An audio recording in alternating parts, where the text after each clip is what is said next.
Bienvenidos a la primera mesa de opinión de Antioquia, hoy con mucha, pero mucha información. Gracias por acompañarnos porque en Antioquia tenemos de qué hablar.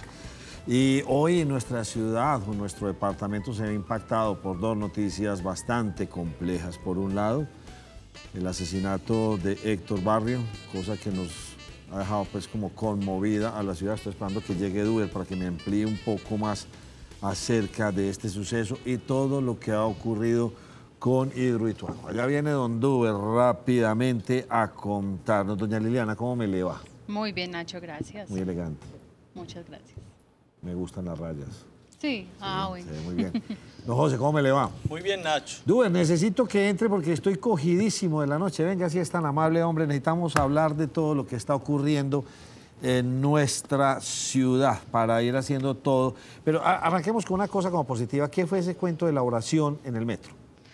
Nacho, yo no sé si positivo o no, porque resulta que muchas personas se indignaron con ese video que está circulando a través de las redes sociales, que nosotros publicamos también en nuestro Facebook o en nuestra página también, en Instagram y demás, porque le preguntamos a nuestros televidentes si estaban de acuerdo, porque el día de hoy están viendo ustedes, vamos a dejar que lo escuchen para seguirles contando.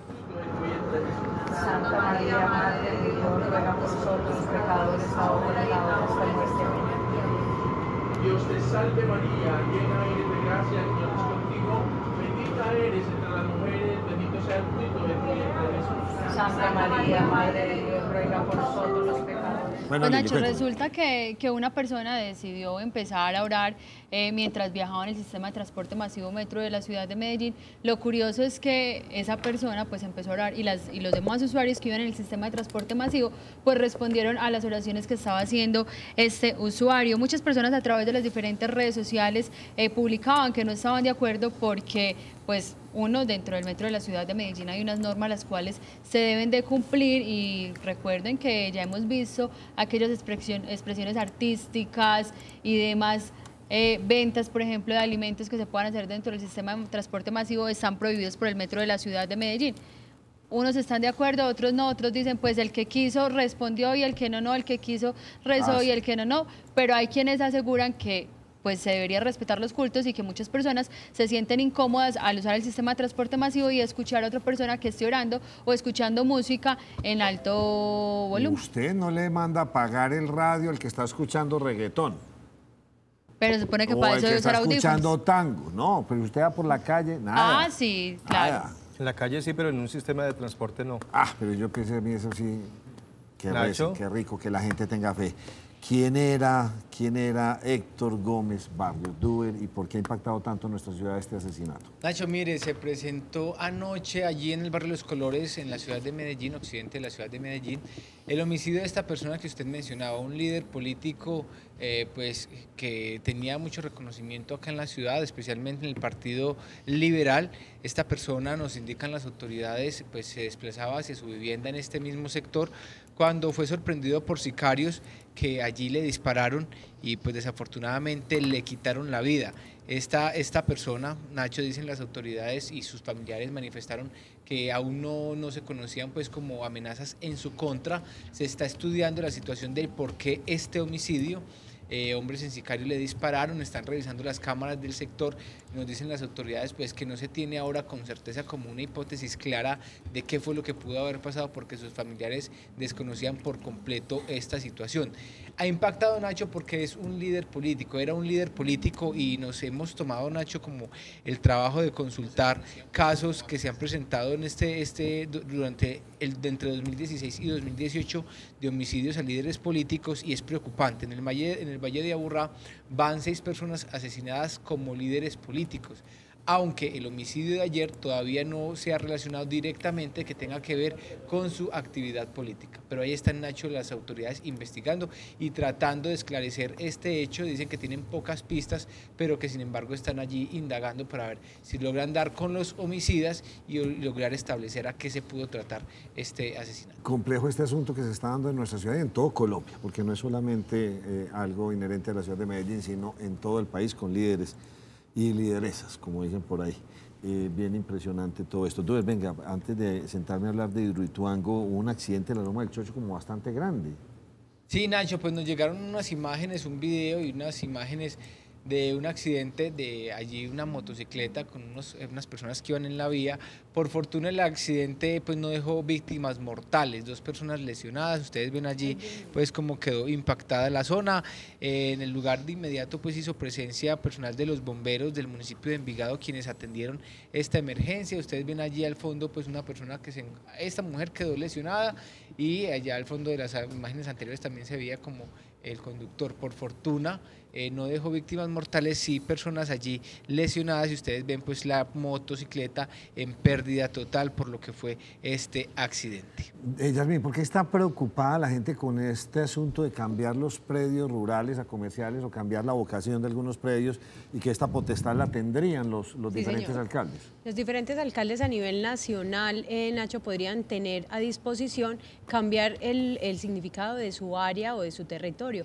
Para zonas urbanas las podrían utilizar o expandir más a través de la utilización de las zonas rurales, y esto se debe a una modificación que se haría al artículo 24 de la Ley 388 de 1997, en el que da como aval de la Ley Orgánica de Área. Y esto no solamente sucede, digamos, como de disputa, sino que ya se ha estado presentando inconformidad en el municipio de Envigado, dado a que esta modificación en los planes de ordenamiento territorial le permitiría a un sector de Envigado utilizar, digamos, o aprobar proyectos hasta de 30 pisos en la zona conocida como la Avenida Regional, entre Jumbo, la Avenida Regional y Las Vegas. Ahí precisamente es donde han habitado de pronto 84 familias, pero que ahora podrían expandir más su zona urbana, dada esta modificación del plan de ordenamiento territorial. Ah, bueno, pues lo entiendo. Expandir es liberar sí, señor. La altura.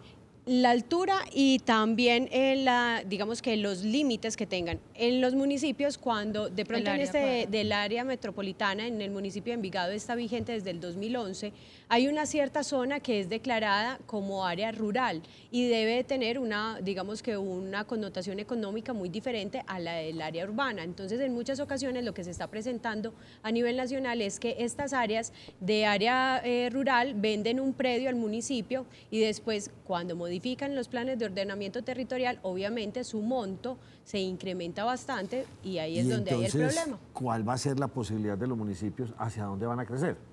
Esa es la discusión, Nacho, pero en muchas ocasiones las zonas rurales son zonas protegidas por su contenido vegetal, porque hay algunas que tienen... Clarísimo, pero sí. ¿Hacia dónde va a crecer? Es verdad, incluso lo que manifiesta desde la alcaldía de Envigado, que da esa discusión con las personas que se oponen a estos planes de ordenamiento modificados, manifiestan es que para dónde más vamos a controlar, digamos, que esa expansión urbana, sabiendo que las laderas obviamente corren con más peligro. Es así, e no se pueden incluso, tocar. sí, señor, y además porque es que en Envigado hay una parte de las laderas que tienen edificios hasta de 16 pisos donde no son permitidos.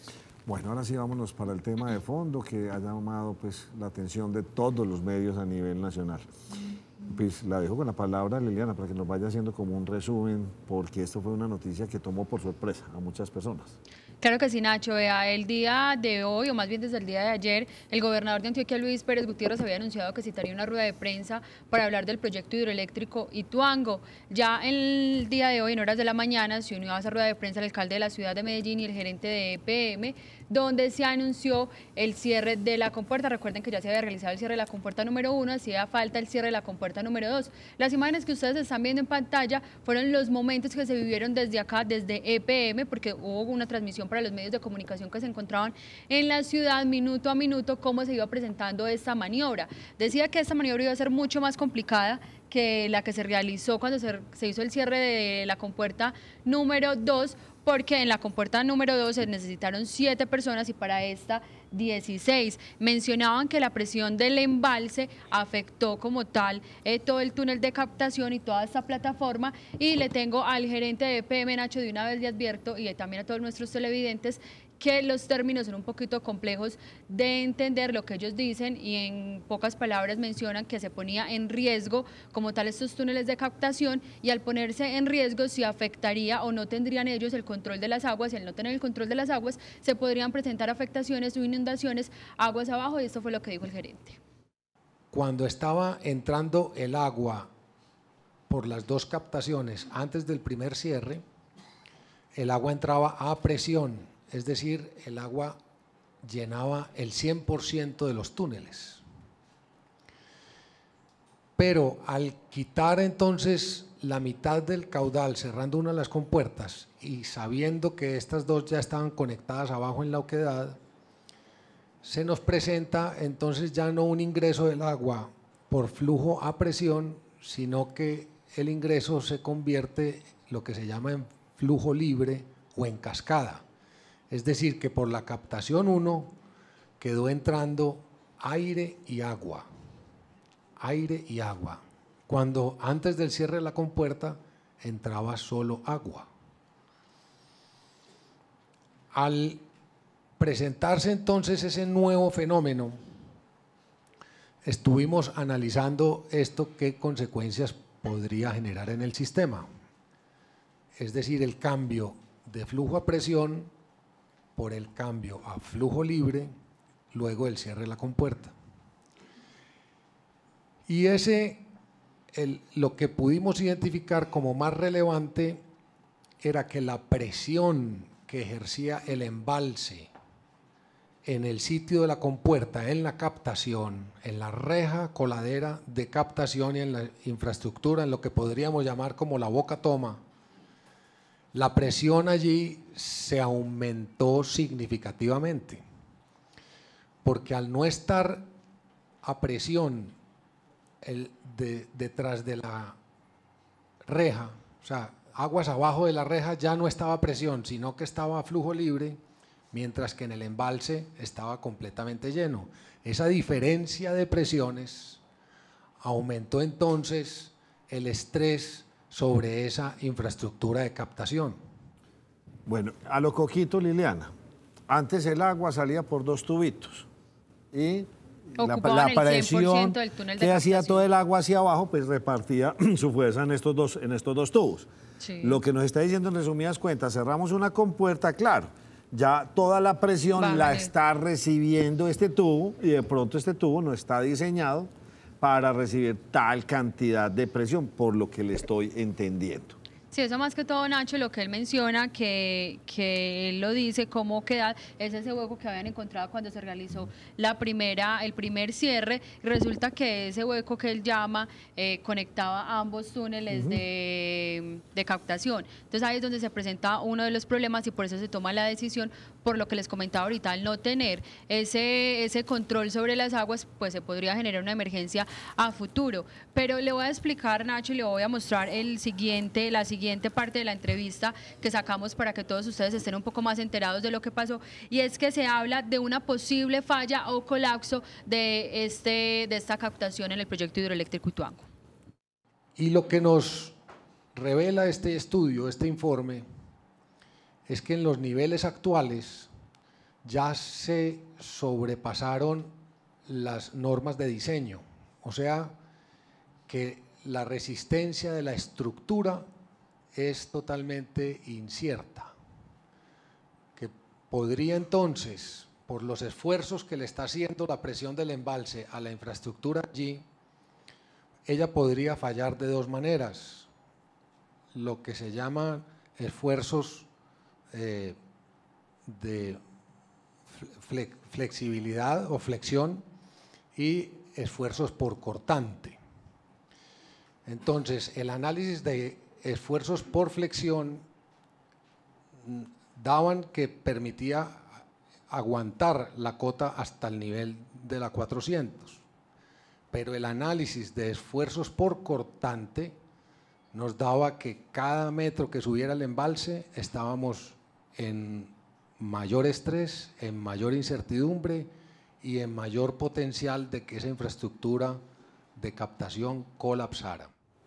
Muy bien, nuestro invitado, para que nos vaya ampliando, es geólogo, máster y doctor en geociencias, es Osvaldo Ordóñez Carmona. Bienvenido al programa, hombre Osvaldo, hacía días que no lo teníamos por acá. Sí, desde abril, mayo del año pasado. Muy No, bien, sigue muchísimas usted gracias. muy atento a todo el asunto de Hidroituango. Sí, es un tema pues muy apasionante y también muy comprometido desde el punto de vista técnico-académico, porque considero que lo poco que pueda aportar pues ayuda mucho a las comunidades especialmente, ¿no? Liliana nos acaba de esclarecer. entregar 2 informes de el gerente de Empresas Públicas. El primero dicen, cerramos una y al parecer entonces como la repa siguió subiendo, ya toda la presión que se descargaba por los 2 túneles, en uno ya está ejerciendo mucha fuerza. ¿Qué quiere decir todo esto? Pues mira, lo que pasa es que antes de entrar al túnel hay unas rejas, ¿no es cierto? Y esas rejas pues son diseñadas para evitar de que entrara basura y cosas de esas. Al colocar toda el agua del embalse en un solo túnel, pues él no estaba en la capacidad ni esa rejilla de soportar toda esa presión que en estos momentos cerca de 395 metros la cota. Y esa entradita está la cota 350, entonces son 45 metros que tiene de carga de agua y eso empujando esa reja, más el agua que cae, que devuelve parte del aire, pues mantenía la reja, digamos, a unos requerimientos, ¿cierto?, de presión, para lo cual no estaba diseñado. Entonces la posibilidad de que esa reja colapsara, pues podía generar que impidiese mañana el mecanismo de cierre de compuerta. Entonces al impedirse eso, pues el riesgo de que ya el proyecto quedara al vaivén del agua, el río Cauca, pues no se podía exponer. O sea, había que cerrarla, porque si no, de pronto esto se dañaba y se iba a destruir a la compuerta. Por lo Sí, que no, o sea, se podía dañar el mecanismo de cierre y generar una cantidad de daños, y eso pues iba a dejar entonces al proyecto a la merced del agua del río Cauca sin ningún control técnico. Así que la decisión primero es proteger comunidades, después el proyecto, y el menor daño en este momento ese es el impacto ambiental que se genera, así que tocó tomar esa decisión, o sea, no había otra opción. Liliana, sigamos. Nacho, frente al tema del río Cauca, pues muchas personas se han preguntado y están preocupadas porque mencionan pues de la afectación ambiental que está hablando nuestro invitado. EPM aseguró que se tiene como tal un dispositivo, el cual empezó a funcionar desde muy temprano del día de hoy, más de 700 hombres de la misma zona que se encargaron de rescatar esos pescados que estaban aguas abajo, o peces, sí, que estaban aguas abajo, y esto fue, Nacho, ahí están viendo ustedes las imágenes de las diferentes personas que estaban trabajando en la zona. Y tenemos nuevamente al gerente de EPM hablando precisamente de esa disminución del caudal que él dice que va a ser por aproximadamente 3 días, es decir, hasta el día viernes. Al cerrar la compuerta al mediodía de hoy, los caudales que trae el río Cauca nos están pronosticando que el río va a quedar con caudales significativamente disminuidos durante poco menos de 3 días. Es decir, que si tomamos como fecha de operación de cierre con puertas hoy martes tipo 12, 1 de la tarde, podríamos estar esperando que el viernes en las primeras horas de la mañana el embalse alcance la cota de vertimiento y empiece así a normalizarse progresivamente el caudal de las aguas río abajo. El río en condiciones normales está trayendo a cerca de 500 metros cúbicos por segundo.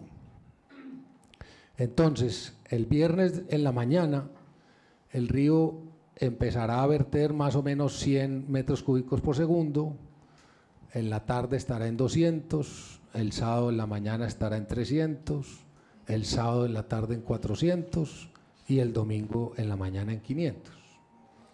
Es más o menos lo que estamos esperando que vaya a ocurrir. Bueno, Osvaldo, como usted es el especialista en esta mesa, explíquenos, a mí, yo quiero saber una cosa, el río Cauca, después de la represa, ¿se va a quedar sin agua? ¿Se secó completamente a partir de hoy? Sí, ¿O le sigue llegando Hay un agua? 90% de reducción del No, el río Cauca como tal en estos momentos está quedando preso en el embalse, o sea, el río Cauca Cadenado completamente está al todo. totalmente sirviendo en estos momentos para subir el nivel del embalse, que está casi en la 396, le faltan 5 metros para llegar a la 401, que es el vertedero. Ahora solo está mantenido por el río Ituango, por algo de agua que está saliendo por Casa de Máquinas, por el río Espíritu Santo y las quebradas y Un ríos que hay caudal de ahí para mínimo. abajo. Sí, o sea, es el caudal abastecido por los drenajes Muy bien. abajo de la presa. Eso podemos llegar a tener cosas de 100, 150 metros cúbicos por segundo, cosa que nunca ha tenido el río, ¿no? O sea, el río cuando ha estado en el intenso verano ha llegado a cerca de 400 metros cúbicos por segundo. Entonces vamos a estar en en un 25 o un 30% de su caudal mínimo de verano, ¿no? Por este túnel, ¿cuánta agua está saliendo? ¿Cuántos metros cúbicos? Casi 450. Esos 400 ya se están quedando en la represa. Sí. Sí son los datos válidos, o sea, la represa va a subir hasta la cota de vertimiento en 3 días. En 3 o 4 días, todo depende de qué tanto llueva, ¿no? Si sigue el verano intenso, pues se demora más. Pero si llueve un poco y las condiciones mejoran en términos de terminar un poquitico el verano, todo eso ayudará a que sean 3 o menos días, pero al menos 3 días va a estar el río totalmente preso en el embalse. Empezará a verter agua y eso no genera una oleada grande o empieza a recuperarse el río poco a poco y va subiendo su caudal otra vez una vez que empiece a verter por la parte de arriba. No, eso es muy tranquilo, ¿no? No sé si recuerdan hace meses que se soltó muchísima agua por el vertedero. Esta vez el agua que llega exactamente es la que va a salir por el vertedero, entonces el río va a recobrar sus condiciones, digamos, de equilibrio ecológico, ¿no? Entonces el impacto durante estos 3, 4 días pues va a ser crítico en la región, ¿no? En términos de peces, transporte. Según su mundial. conocimiento, don Osvaldo, ¿había que tomar esta acción? Sí, no había nada más que hacer, ¿no? Porque ¿era hacer esto o que se perdiera el proyecto completamente? Sí, o sea, el proyecto podría quedar entonces a merced total del agua del río, sin posibilidades de control técnico y es una decisión que esta vez tocó tomar, no había otra opción. Ya está la compuerta cerrada completamente. Sí, Nacho, eso se realizó más o menos, se calcula que entre 30 y 40 minutos avanzó realmente muy rápido, como lo había anunciado EPM, y esas eran algunas de las imágenes que les estábamos mostrando. Recuerden que ellos mencionaron que después de 48 horas se empieza como a hacer un análisis de qué fue lo que pasó y mirar cuidadosamente cómo se encuentra el proyecto. Todavía no se puede, o sea, ya la casa de máquinas se quedó sin agua. Sí, no le está entrando agua. Ya, eso se está ya escurriendo. Ya está escurriendo, pero como tiene filtraciones, entonces hay que ver cuánto está filtrando, que se puede medir en la salida de los túneles, y va a estar llena de barro, ¿no? Y todo de palos. Pero entonces ya sí se puede ingresar a ella vía cámaras con iluminación por la parte de arriba. No, eso todavía está lleno de agua, de barro, eso, digamos, en una semana medio se empezará a despejar y se demora posiblemente entre 1 y 3 meses para limpiarla totalmente, ¿no? Pero sí, las personas no ingresarán allá, los técnicos no se sabe cuándo podrán ingresar pues o cuándo pueden entrar. Mirar, si desaparece en esa grieta, en esta aquello, esto sí se... No, al corazón mismo de la casa de máquinas no se demora todavía porque hay que limpiar todo el acceso, los túneles que son largos, entonces hay que limpiarlo. Seguramente los túneles van a estar caídos o con problemas de geotecnia, entonces la tarea es de aquí para adelante bien difícil, ¿no? Lo técnico, y nadie tiene fechas, ¿no? O sea, hablar de 1 mes, 2, eso nadie lo tiene, ¿no? Porque... Germán. Yo tengo una inquietud con lo que usted mencionaba hace un momento de que dependemos de que tanto llueva y de salvajina que ayuda a que suba, digamos, a la cota esperada. Pero ¿existiría algún riesgo de, si en efecto tenemos un fenómeno del Niño, como están pronosticando, de que el río esté por debajo, como vemos cada vez que hay sequía, de que se seque el río por más tiempo? No, porque mira que más o menos lo que está entrando al embalse en estos momentos en Liborina, que se mide, está entre 500 y 600 metros cúbicos por segundo, ¿no? Y estaban saliendo como 450, entonces el embalse no subía. Ahora como toda esa agua, 600 metros o 500, van a quedar totalmente el embalse. Más o menos la tasa de ascenso es de 1 metro a 1,10, ¿no? Calculado, dependiendo. Entonces, 1,10 cada cuánto tiempo? Por día, ¿no? Por día. Entonces, o sea, mañana al mediodía debió subir 1 metro, mañana podemos estar mañana, hoy estamos en casi 396, si mañana todo corre bien, a esta hora podemos estar en 397 y ahí va avanzando. Pero yo digo es que se mantenga, es decir, comienza a salir por el vertedero, pero ¿quién nos asegura que siga subiendo el nivel? Que siga subiendo, que siga recibiendo el río aguas arriba lo suficiente para que alcance el vertedero? No, desde que el vertedero empiece a funcionar, ya no va a quedar, como decir, a filo de agua, ¿no? Entonces todo el agua que entra pues va a salir por ahí, ¿no? Entonces si entran 300 metros cúbicos van a salir 300 metros cúbicos, si entran 1000 van a salir 1000. O sea, el río va a quedar corriendo, digamos naturalmente, ¿no? Como si el río estuviera. Eso, como si No, yo estuviera. lo entiendo, pero como es que puede haber una sequía y los afluentes se afectan y de pronto no llegue suficiente para alcanzar otra vez esa... Pero si llegan 300, van a salir 300, ¿no? Porque ya va a estar a filo del vertedero, queda aquí, Entonces, cuando el embalse esté aquí, todo lo que llegue va a salir tranquilamente, ¿no? Lo que pasa es que yo creo que no me he hecho entender. Yo tengo claro Sí. eso. Cuando llegue, pues comienza a subir. Pero no hay riesgo de que baje porque hasta atrás no llegue suficiente para que... Porque eso podría volver a bajar. Como hemos visto en los embalses, que hay un vertedero, pero con la sequía es tanta que comienzan a bajar el nivel y está en 20, 30%. Eso no puede pero pasar. ahí pasa es porque esos, a su vez, que está vertiendo, están generando, ¿no? Pero esta vez, como no va a haber túneles por donde salga el agua, o sea, la casa de máquina está cerrada, entonces el único lugar que le queda al agua para salir es el vertedero, o sea, eso es lo que va a tener, digamos, la ventaja que va a tener, ¿no? Por eso EPM y todos estaban esperando que el final de febrero, ¿no? Porque ahí con Salvagina y todo, con lo que salía y que llegaba, se iba a alcanzar a eso, pero tocó acelerar el proceso por la situación de requerimiento, digamos, de esfuerzos que estaba teniendo. Mire esas esa imágenes, zona. nosotros tuvimos el vertedero evacuando agua. ¿Por qué no se dejó así y se cerró de una vez esa compuerta, hombre? ¿Y por qué después de tantos días se viene a dar cuenta que eso podría llegar a fallar? O sea, están fallando los cálculos técnicos porque la tuvieron ahí lista. O sea, uno ya, no... estaba solucionado, vertiendo, cerremos y vámonos. ¿Por qué no se hizo eso? O sea, uno nota como improvisación en el proyecto. ¿Cuánto? Llevamos 8 meses de la tragedia, pues de la tragedia no, del percance, y sigue habiendo como constante improvisación, como que le estamos respondiendo a las coyunturas del día a día. Bueno, ahí digamos que hay que poner un escenario que es que para ninguna de estas situaciones estaba preparado ni EPM ni las empresas constructoras.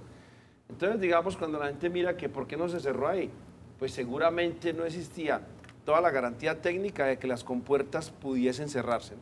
Entonces, imagínense el escenario que se hubiese arriesgado, ¿cierto?, en ese momento que había tanta agua, a cerrar y que no funcionen las compuertas y que queden atrancadas y que se joda las compuertas, ahí sí que colapso total. Entonces, ¿qué hizo EPM y sus técnicos? Pues esperar que bajara un poco, cerrar una, y que ese día pues fue más crítico que inclusive el de hoy, porque se tenía mucho miedo de que el mecanismo no estuviera bien, que hubiese sido dañado. Entonces funcionó y eso fue una alegría, ¿no? Ya tocó fue esperar la segunda, que se sabía que el mecanismo estaba bueno, pero el agua no ayudaba, ¿no? El verano. Entonces son cosas, digamos, técnicas que no permitían tomar el riesgo en ese momento de cerrar, porque corría el riesgo de que las compuertas no funcionaran y ahí sí. Liliana, la determinación del día de hoy me imagino que va a tener unas sanciones económicas bastante importantes. Escuché algo así como que ya pues la agencia medioambiental dice, no señores, ustedes no nos avisaron que iban a hacer esto. Otra multa. ¿Teníamos una multa de cuánta plata? 2.400 millones. O sea, vamos a 2.400, ¿sí o no? ¿Esta otra multa podrá ser de la misma cantidad? Porque ahí viene, pues, yo no sé hasta dónde va a llegar el daño ecológico, pero que va a ser grande, va a ser grande. Nacho, sí, seguramente, pero recuerden que hace pocos días lo habíamos también publicado acá en nuestro grupo de WhatsApp y también se lo habíamos contado a nuestros televidentes, que ya el ANLA había enviado una nueva notificación de unas investigaciones que él iba a abrir a EPM por el proyecto Hidroituango de algunas afectaciones al medio ambiente. Lo que se ha dicho es que probablemente, como esta decisión no fue consultada por EPM a la ANLA, se puedan presentar nuevas investigaciones. Primero se notifica y ya después, de acuerdo a toda la documentación que entregue EPM, se tomará la decisión si se procede nuevamente a una multa. Hay quienes aseguran que va a pasar y nosotros... Otros 2.000 y piquito de millones. Nacho, pero también escuchaba a una persona que mencionaba que de pronto EPM jurídicamente puede salirse porque las afectaciones y el riesgo, o sea, si primero la idea es preservar la vida humana y eso pues ponía en afectación o podría de pronto afectar a los habitantes aguas abajo de Puerto Valdivia y demás, ese podría ser un sustento que tendría EPM para entregar a la ANLA y decir por qué se tomó la medida tan radical en ese momento. José, Nacho, ¿en plata cuánto vamos? Son mínimas, pues mínimas para el costo del proyecto. Es menuda porque estamos hablando de un proyecto que en principio valía 11.400.000 millones de pesos, multas de 2.000 y tantos millones, pues eso es menuda. Entonces, para en la fase inicial este proyecto valía 11 billones y algo. 11.400.000 millones de pesos. Y más el retraso, más las multas, ¿en cuánto va a quedar? Recuerde que una vez ocurrida la situación, EPM pidió autorización y calculó que más o menos 7 billones de pesos más podría costar esto. Y pidió autorización para vender activos por 4 billones de pesos. Entonces, sí, o sea, estas cifras son considerables para un cristiano corriente. O sea, de 11 pasamos a 17 billones, o sea, un sobrecosto bastante alto. Sí, ese es las cifras iniciales. porque obviamente no se tiene nada concreto. Usted lo dice muy claramente, Osvaldo, esto es histórico, no habíamos visto los niveles del río Cauca, o sea, va a quedar un riachuelo. ¿O estoy exagerando? Sería bueno, Nacho, analizar esa parte eso nunca se había visto. ambiental. Solo lo vimos en los días de mayo cuando se taponó el túnel, ¿no? Yo estaba en Puerto Valdivia ese día y vimos también el río Cauca con 100, 150 metros cúbicos por segundo en Puerto Valdivia, ¿no? Después que se destapó y generó todo el desastre, pues que llegó a 8.000 metros cúbicos o a más de 6.000 metros cúbicos por segundo, pues la situación, digamos, fue histórica. Y hoy pasó lo mismo, ¿no? Es histórico como está el río. Y esto afectando también hasta el río Magdalena, porque hasta allá llega el río Cauca. Sí, pero digamos, hay siempre este proyecto por esas cosas ha tenido como un salvavidas siempre, ¿no? En este caso EPM tiene por C2 y por C3, entonces se va a empezar a generar y a soltar caudal para que cuando el río Cauca llega a Nechí, ahí se encuentra con el río Nechí, entonces va a tener agua de por C2, por C3, más de 250 metros cúbicos por segundo, que van a mantener, digamos, el caudal del río, equilibrio ecológico para las ciénagas de todo lo que sea la Mojana, Sucreña, todo eso, y llegar con agua al río hay un plan Magdalena. de contingencia bastante interesante que la gente no sabía, yo no sabía eso. Sí, entonces, siempre por el tuvo otro Salvagina lado, y sí, también tiene a por C2, por C3, que tiene mucha agua y rápidamente se recargan porque también tenemos toda la cadena ahí de Guadalupe, etcétera. Entonces, eso ayuda, ¿no?, a aliviar ambientalmente desde Nechí hacia abajo. Nos ayudará que está lloviendo en el sur bastante. Pues sí, ahorita empezó a llover y cualquier gota de agua en este momento, cualquier metro cúbico ayuda para que la tragedia no sea mayúscula. Duber, ¿por qué no se pueden hacer manifestaciones que dijo el gobernador? Nacho, mire, fue una medida más que tomó la Secretaría, bueno, en ese Consejo de Seguridad, y la Secretaría de Gobierno fue la que indicó que no se iban, pues estas manifestaciones, las autorizaciones las dan son los gobiernos municipales, pero que desde este momento se iba a tomar la decisión más desde el gobierno departamental, que no se iban a poder hacer ni protestas ni manifestaciones más por el tema de seguridad de la misma situación que están viviendo los municipios, no porque no se vaya a permitir el hecho de que se quieran manifestar por lo que está sucediendo, sino por el tema de seguridad de los mismos pobladores y la situación que se está viviendo en este momento. Osvaldo, no se puede decir nada más, no sabemos en qué estado está la casa de máquinas, ese famoso hueco que se encontró o algo así. O sea, no se puede decir nada en este momento hasta que no empiecen a ingresar los operarios o los técnicos a este recinto. Y en esa medida, Osvaldo, no se sabe si a futuro nos van a salir de un momento a otro con una nueva situación de crisis esporádica en 1, 2, 3 meses. O ya superamos lo que o ya ahí se superó todo. Yo que estuve en abril aquí o mayo con ustedes, muchas de las cosas que están pasando yo las pronostiqué porque es, digamos, desde la experiencia de uno es muy fácil predecir más o menos lo que va a pasar, no las fechas ni las magnitudes, ¿no? Pero la cosa más crítica que puede pasar con su pregunta es que la casa de máquinas esté colapsada, que no sea recuperable técnicamente los daños que tenga. O que los daños sean tan costosos que hace inviable la balanza económica entre lo que sería repararlo y poner a funcionar el proyecto. O sea, si usted habla de 18.000 billones, podemos llegar a hablar que esos son como 6.000, 7.000 millones de dólares, podemos hablar de 2.000 o 3.000 millones de dólares más.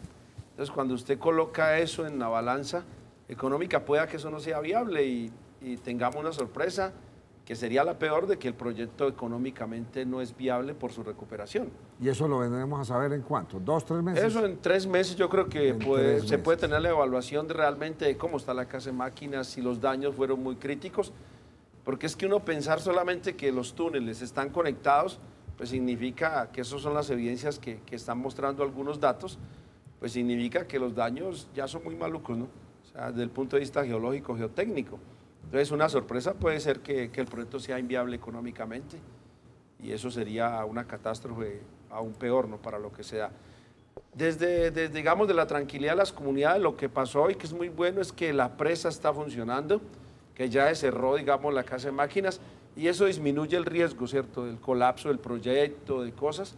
Ya la problemática ahora en adelante es técnica, ¿no? Ahora sí es 70% técnica. Está funcionando. Sí, está en manos ya, ahora sí está en manos de los ingenieros. Ya no se va a derrumbar, no se va a caer, todo eso que se estaba presagiando, eso no va a pasar. Sí, por lo menos ya la probabilidad de eso disminuyó, ¿no? Disminuye drásticamente con eso y ya entonces entran a jugar así los ingenieros y la evaluación geológica, geotécnica y esa es la que va a decir la realidad del proyecto, ¿no? Y cómo está la casa de máquinas, eso nadie lo sabe, ni nadie puede decir si está buena o mala, pero las posibilidades que esté muy dañada también son altas, ¿no? Y eso hay que tenerlo en cuenta y no hay que ser ave de mal agüero, sino que es la realidad que puede pasar, ¿no? Así como puede estar tranquila y manejable y solucionable, entonces que el proyecto en 3 meses, la buena noticia es que los geólogos y geotecnistas y los ingenieros civiles digan que todo está manejable, se puede arreglar y que en 2 o 3 años se puede poner en funcionamiento. Osvaldo, a mí me queda una duda. Usted ahorita mencionaba que, por ejemplo, lo de hoy era necesario hacerlo y prácticamente estaba EPM en la obligación de hacerlo. Ahorita José preguntaba que si no será que de pronto hemos improvisado mucho. Desde el punto de vista suya, ¿EPM ha sido juiciosa de pronto en estudiar, ir un poco más allá antes de cometer un error o lo ha hecho de forma apresurada? No, mira, es que en la situación que ha estado EPM, los constructores no dan mucho tiempo para pensar, ¿no? Porque es una crisis tras de otra, ¿no? Cuando recuerdan el lleno prioritario, tocaba correr, llenarlo, entonces no había cómo hacerlo bien. Entonces salieron los críticos a decir que se hizo mal, pero es que se hizo en una cosa de emergencia, ¿no? Que se cierran los túneles porque estaba socavación y alguien dijo, yo había dicho que socavaba, pues eso lo dije yo desde abril o mayo, que con el agua ya se podía socavar, lo que no se sabía era cuándo, ¿no? Entonces siempre el proyecto ha estado sometido a emergencia, o sea, es un proyecto en cuidados intensivos, en donde al enfermo le da fiebre, o sea, le acelera el corazón, entonces toca cada rato no improvisar, sino que tomar una solución que por fortuna ha estado, ¿no? O sea, ¿qué es la fortuna? Que haya asistido Salvagina, ¿qué es la fortuna? Que las compuertas funcionaron. Hoy, ¿qué es la otra fortuna? Que está por C2, por C3 para mantener el caudal. Venga, yo le tengo que hacer una pregunta, Osvaldo, porque uno ve medios sobre todo del centro, nacionales, muy agresivos con este proyecto y muchos diciendo ya a voz en cuello, este es el fracaso de la ingeniería antioqueña, esto es la debacle. Realmente este proyecto estuvo mal diseñado, mal hecho, esto es un fracaso de la ingeniería. Pues mira, el proyecto no está bien, eso es una realidad, por eso está en crisis, ¿no? Seguramente el laudo pericial que está haciendo esta empresa chilena nos va a determinar realmente qué decisiones equivocadas o no adecuadas se tomaron en su momento que llevó a esta crisis. O sea, realmente si las cosas hubiesen estado bien hechas no hubiese pasado esto, eso es la realidad. Entonces, o sea, se descarta el tema ambiental. No, esto no tiene nada que ver, ni geología. Fue pues, error humano, digámoslo así. Ni geología, pues, allá fallas, todos sabemos que hay fallas, todos sabemos que las rocas... No nos cogieron de sorpresa eso. Sí, pues, o sea, las fallas y las rocas que hay allá, todas las conocemos y sabemos de su comportamiento. Y de ahí que empezó la crisis, el macizo rocoso y todo ha sido sometido a cosas para las cuales no estaban diseñados. Entonces, se ha desencadenado una cantidad de cosas, ¿no? Pero el problema inicial, con toda certeza, va a apuntar mucho a lo humano y a las decisiones poco adecuadas, ¿cierto?, que se tomaron en su momento. Eso, si lo quieren negar, que lo nieguen, pero aquí hay cosas que no se hicieron bien, no se hicieron pensando en las alternativas, ¿cierto?, empezar, y realmente el problema, no solo de este proyecto, sino de Space, de Chirajara, de todo, nos muestra que es que la ingeniería colombiana empezó a ser dominada por los financieros, por los que hacen el equilibrio económico. Y cuando usted empieza que la ingeniería... No es mal de Antioquia, sino de todo el país. No, eso es de todo el país, ¿no? Y la represa que colapsó en Brasil también, que las dos que han colapsado, es un problema de costos, ¿no? Entonces la ingeniería se nos volvió en este país que lo que importa son los costos y no la ingeniería. Y eso es por estar poniendo en las empresas, en todos los cargos, a gente que no es técnica. Y ese error lo vemos en todas las ramas de la ingeniería en Colombia, en todos los ámbitos. Osvaldo, hemos llegado hasta el punto de lo que dice don Alexander Romero. Antioquia, cáncer de Colombia. A eso hemos llegado, porque muchos gozarían con esa que alguien del país le vaya mal. Lástima, sabemos de dónde proviene esto. Bueno, muchas gracias. Lo volveremos a invitar. Le concluyo con unos datos finales del proyecto. El proyecto se espera que genere el 17% de la energía del país, 2.400 megavatios. El 36% de los recursos para el proyecto eran recursos propios de EPM, el 64% llegaban vía créditos. A la fecha de la situación que se vivió en abril, ya se habían invertido más de 9 billones de los 11 billones 400 mil millones que en principio se calculaba que iba a costar el proyecto. En un principio se calculó que se iba a subir a los 13 billones de pesos por cuenta de la contingencia, y ahora puede ser mucho más. Ya, esos datos como adicionales. ¿Usted viene allá, de Hidroituango ahora? No. ¿Hoy no estaba para acá? Me voy de pronto el jueves o viernes, voy para allá a ver cuando ya el río recupere sus condiciones. Entonces, mi gente, pues más o menos 22 profesionales, están monitoreando todo, ¿no? Sedimentos, pesca, minería, ayudando en las ciénagas. Y estamos haciendo un trabajo hace mucho tiempo, ¿no? Para EPM, de monitoreo del antes, del después y en esta contingencia, ¿no? La suya pues breve. Nacho, no, me preocupa mucho el tema ambiental y quisiera preguntarle a Osvaldo cuánto tiempo podría pasar para recuperar todo el tema ambiental, porque es coger los peces del río, de pronto salvar una buena parte, pero son muchos peces también los que van a morir. ¿Ese tema ambiental qué? Pues mira, en eso, como te digo, hay como 700 personas. Las ciénagas están cerrando, que digamos es el lugar más importante para, digamos, desove y mantenimiento de toda esta cantidad de animales. Y el río pues se va a recuperar y muchos peces seguramente van a migrar al Nechí, pero muchos pueden morir, ¿no? Y la tarea es esa. Recuperar, pues bueno, aunque la gente pues digamos que sobredimensiona las cosas, lo vea maluca, los peces son de fácil reproducción, o sea, una cosa de repoblación en algún caso pues será una cosa que no demanda tantos traumas como repoblar pues elefantes o jirafas, ¿no?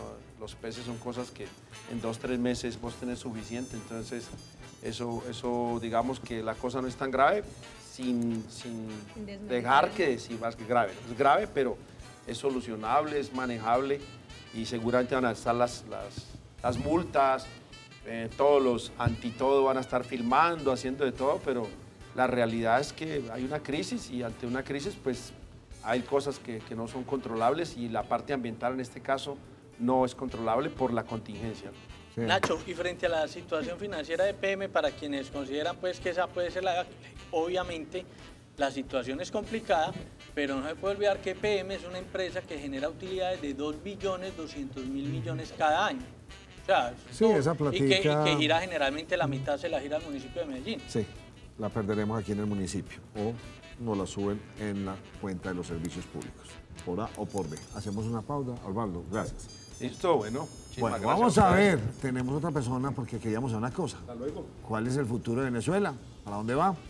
¿Cuándo se recuperaría? Ya volvemos. Les tengo una recomendación. El doctor Oscar Darío Ríos Ospina, especialista en Derecho del Trabajo y la Seguridad Social, asesora, reclama y hace efectivos sus derechos en pensiones de vejez, pensiones de invalidez y pensiones de sobrevivientes. Llame y pida su cita en Medellín en el 511-3763, en Río Negro en el 531-2173 y también en Pereira y Bogotá. Más información en guiajurídicaenpensiones.com.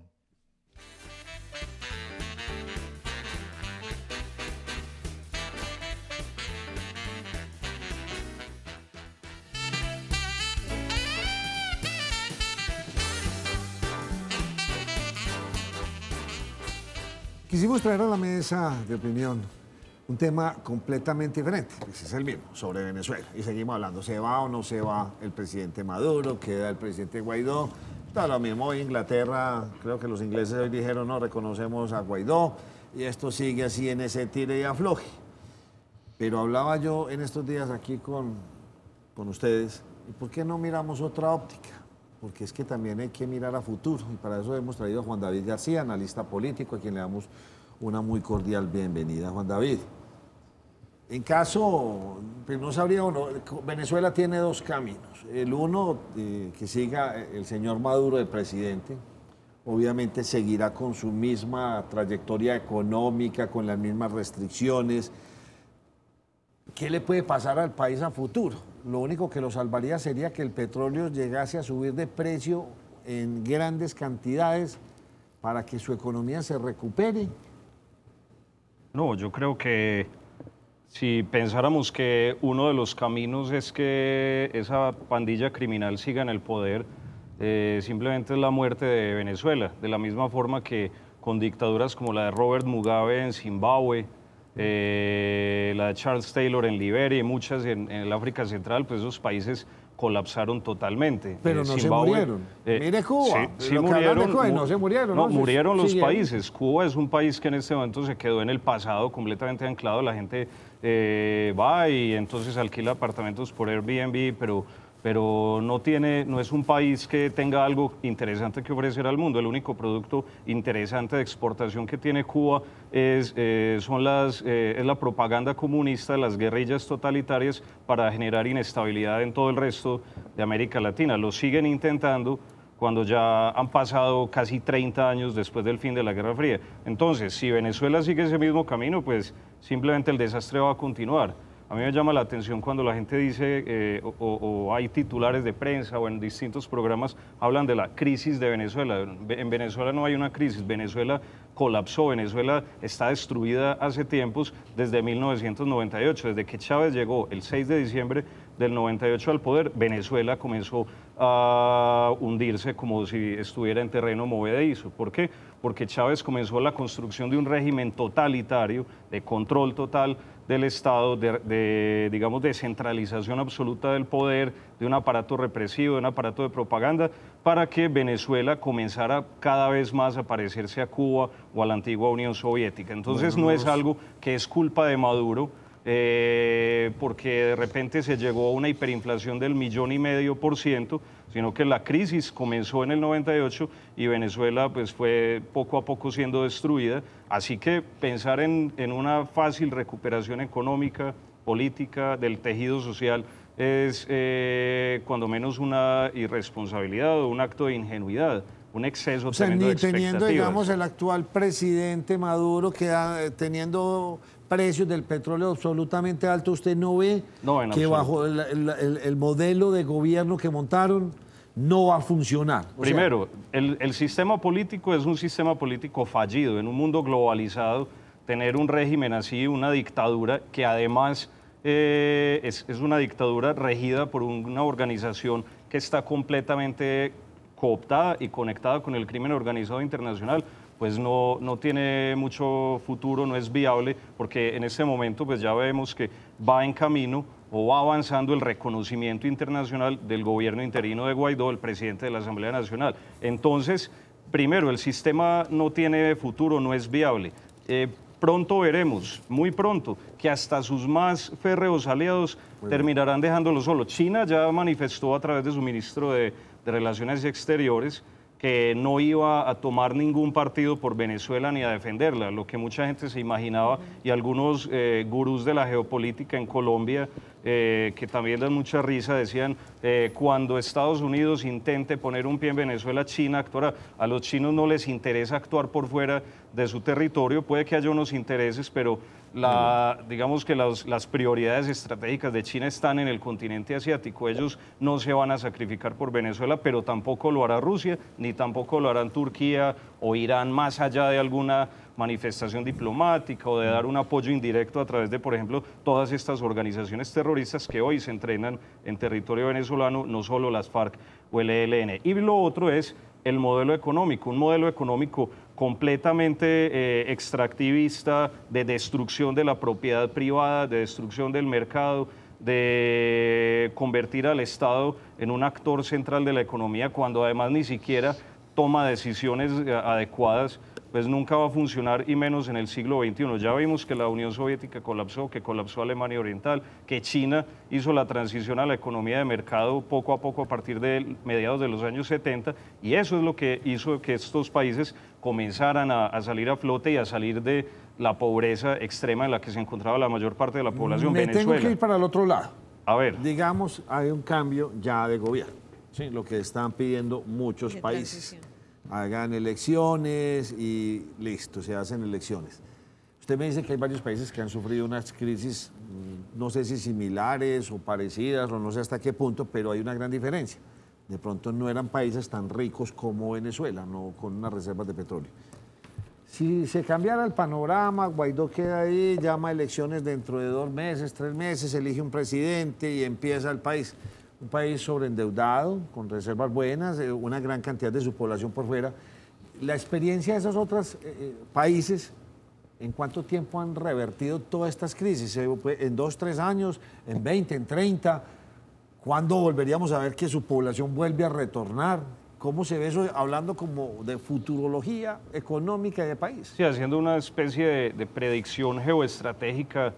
Uno toma los ejemplos de un país como Perú, por ejemplo, que después de toda la década perdida de América Latina y llegó a tener hiperinflaciones también de 20.000, 30.000%, al llegar el gobierno de Fujimori, que después se convirtió también en un régimen autoritario, en solo 3 años y medio, con buenas decisiones de política macroeconómica. El Perú bajó la inflación de 8.000% en el 90 a poco menos del 4% a finales del 92. Creo que es así más o menos la cifra. Sí, pero además se requiere... de un millón para abajo sí queda más duro.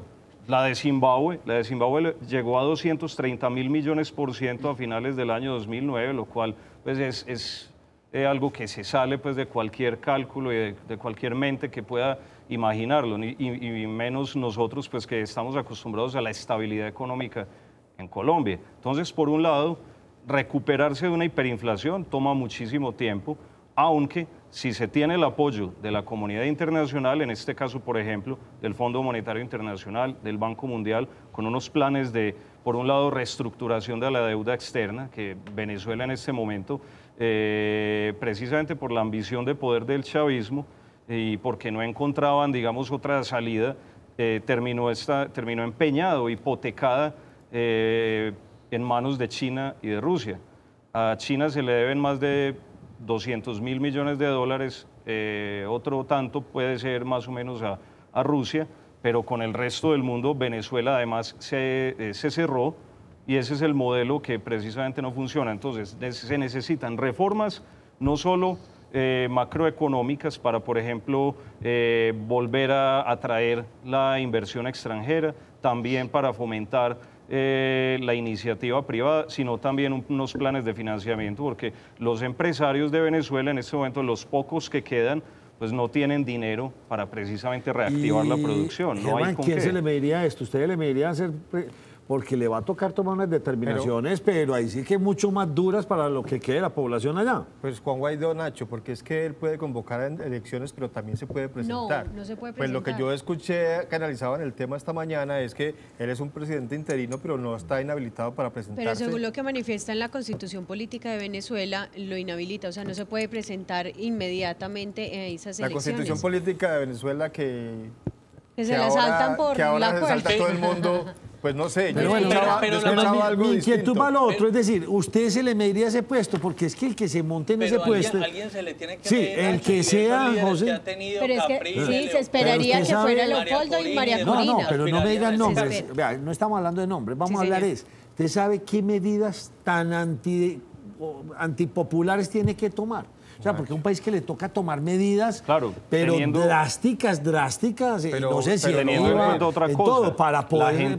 La gente se acostumbró, inclusive dentro de la clase media también, casi todas las capas de la población se habituaron a ese estado asistencialista que cuando el petróleo sobraba y cuando más o menos en el gobierno de Chávez se gestionaba un poco menos mal el país, pues llovía el dinero, llovían los recursos para financiar lo que se llama las misiones, la misión vivienda, la misión barrio adentro. Usted lo que me está diciendo es que la plata del petróleo les va a ayudar a subsanar esta situación. O sea, es que para colmo de males que tienen que arreglar todo el cuento de PDVSA. No, lo que digo es la gente se acostumbró a que no había que trabajar, se acostumbró a no esforzarse, tanto que hoy mucha gente que se fue para el otro lado, que se fue a hacer oposición y que llena las calles también en las marchas sumándose al resto, no es porque haya cambiado de posición política o ideológica, es porque ya no hay nadie que les dé.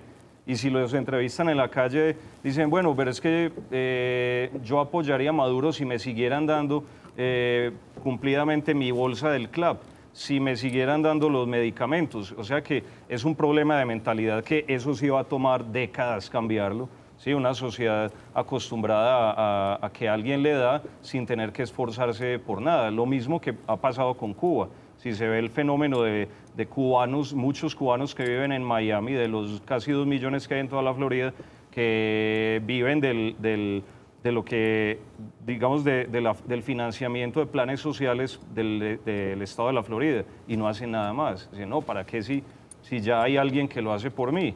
Y entonces no son 10, 20, 100 mil personas, sino 7, 8 millones, 9 millones, que se volvieron de oposición porque ya no hay nada que recibir del gobierno. Pero de lo eso lo tengo claro, eso lo tenemos claro. A la dictadura. ¿Cuánto se puede demorar en recuperarse una economía como esta? Pues yo creo que, de acuerdo con análisis, con predicciones que han hecho economistas serios, por ejemplo Enrique Krause, decía, Venezuela retrocedió en los últimos 20 años a los niveles de mediados de los años 40. Es decir, en todos los términos, en términos de desarrollo, de calidad de sus infraestructuras energéticas, viales. O sea, no es solo reconstruir o recomponer la economía, ¿sí? Todo lo que ya decíamos, sino, por ejemplo, tener un plan de desarrollo de infraestructuras, reactualizar o remodernizar carreteras, aeropuertos, redes de conducción y transmisión eléctrica. El país quedó completamente desmantelado. Cualquiera que vaya hoy a Venezuela sabe que es así, porque si está en Caracas, y Caracas siendo la capital y en la que más o menos hay algunas comodidades, en Caracas se va la luz cada media hora y se va en toda la ciudad. Cuando uno habla con alguien que vive en Caracas dice, tengo que aprovechar para lavar ya la ropa porque no sé cuándo llega el agua, se puede demorar 3 días en volver, y entonces una situación así puede tardar, o sea, si solo fuera un problema de servicios públicos o de eficiencia en la gestión del gobierno, pues con un buen plan, 2, 3 años, pero en la situación en que se encuentran puede ser 15, 20 años. Ah, usted la puso cortica, 2, 3 años. Seguro. Juan David, yo quiero insistir en la pregunta que hacía Nacho. Debe haber gente que quiera un cambio, porque si no, entonces, ¿para qué las marchas? ¿Para qué la revolución en contra de la revolución? ¿Para qué las protestas? ¿Para qué buscar ayuda internacional? ¿Para qué nombrarse presidente interino si no hubiera quien se le midiera? Debe haber y lo va a haber. No, totalmente. Pues por un lado están todos estos, digamos, líderes emergentes que no se creía que pudieran volver a aparecer, porque cuando ocurrió la detención de Leopoldo López en el 2014, Capriles se quedó callado, prácticamente desapareció de la escena pública. María Corina Machado siguió, pero muy sola, sin nadie que la acompañara, porque además era como el patito feo frente a una cantidad de opositores que realmente eran chavistas antes de Maduro, mientras que María Corina Machado es tal vez la única líder que no está en el centro izquierda, sino en el centro derecha y en la derecha. 20 Venezuela es el único partido que realmente fue opositor desde el principio, mientras que Voluntad Popular, Primero Justicia, en fin, digamos que no tenían ese coraje o ese valor para hacer oposición desde que en el 98 se comenzó a construir esa dictadura. Todas las cantidades de venezolanos que salieron de Venezuela, ¿habrá posibilidad de retorno? O por lo general cuando pasan estas situaciones en muchos países del mundo, ya las personas se acomodan en otras partes. Y teniendo en cuenta, Nacho, lo que nos decía el invitado, que se acostumbraron a un papa-estado que les daban todo, entonces están por fuera y ya tienen que hacer un mayor esfuerzo. Y justamente lo hablaba yo, Nacho, esta semana, me encontré a 2 venezolanos que venden cosas allí en el sector de la Alpujarra, y me decían, lo que más extrañamos es que acá nos toca pagar el tema de los servicios públicos. Entonces, ¿se acostumbran realmente fuera o no están... ¿O están esperando el momento para poder regresar al país? No, yo creo que para que cualquiera que está por fuera, sobre todo en esas condiciones pues tan precarias, piense volver, tiene que imaginarse o ver un país en unas condiciones envidiables. Y eso no va a pasar, como dijimos, ni siquiera en 5 o 6 años. Así que mucha gente que se fue sabe que le va a tomar mucho tiempo regresar, y eso se ha visto pues en muchos periodos de la historia.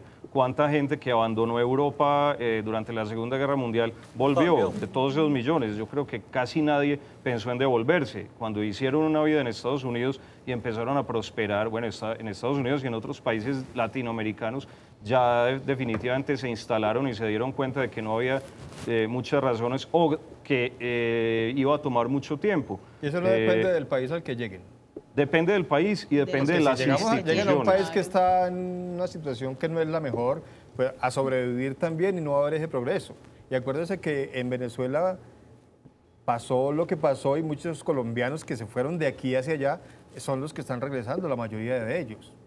Pero, exacto, depende del país, porque, por ejemplo, Colombia, si bien no es un paraíso, por lo menos es un país que ha tenido siempre una estabilidad política y económica mayor, y permite a la gente por lo menos hacer planes a futuro. Todos nos proponemos metas, nos trazamos metas en el país, pero alguien que está allí todavía lo único que está esperando es poder irse, porque no hay de momento futuro. Con un modelo así no hay futuro de nada. Si yo no puedo crear una empresa porque la ideología oficial sobre el emprendimiento es que ser rico es malo, y que crear una empresa es una excusa para explotar a los demás y robarle al pueblo, pues mejor no lo hago y voy y la creo en otra parte. Si como profesional no me voy a ganar ni $1 al mes, pues tampoco pienso quedarme en ese país. Esa es la situación de hoy en Venezuela. ¿Cómo hacer que un país de estos renazca y vuelva otra vez a su productividad, sabiendo que ya tenemos, mejor dicho, es que ya ningún político de estas nuevas generaciones ha ejercido nunca en su vida?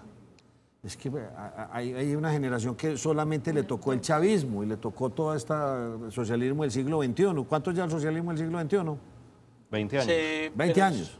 O sea, un pelado que tenga en este momento... es un modelo que se empezó a gestar desde los 90. Una persona que tenga 25 años, casi que 30, ni se acuerda qué fue la democracia, qué fue otra cosa, ¿sí o no?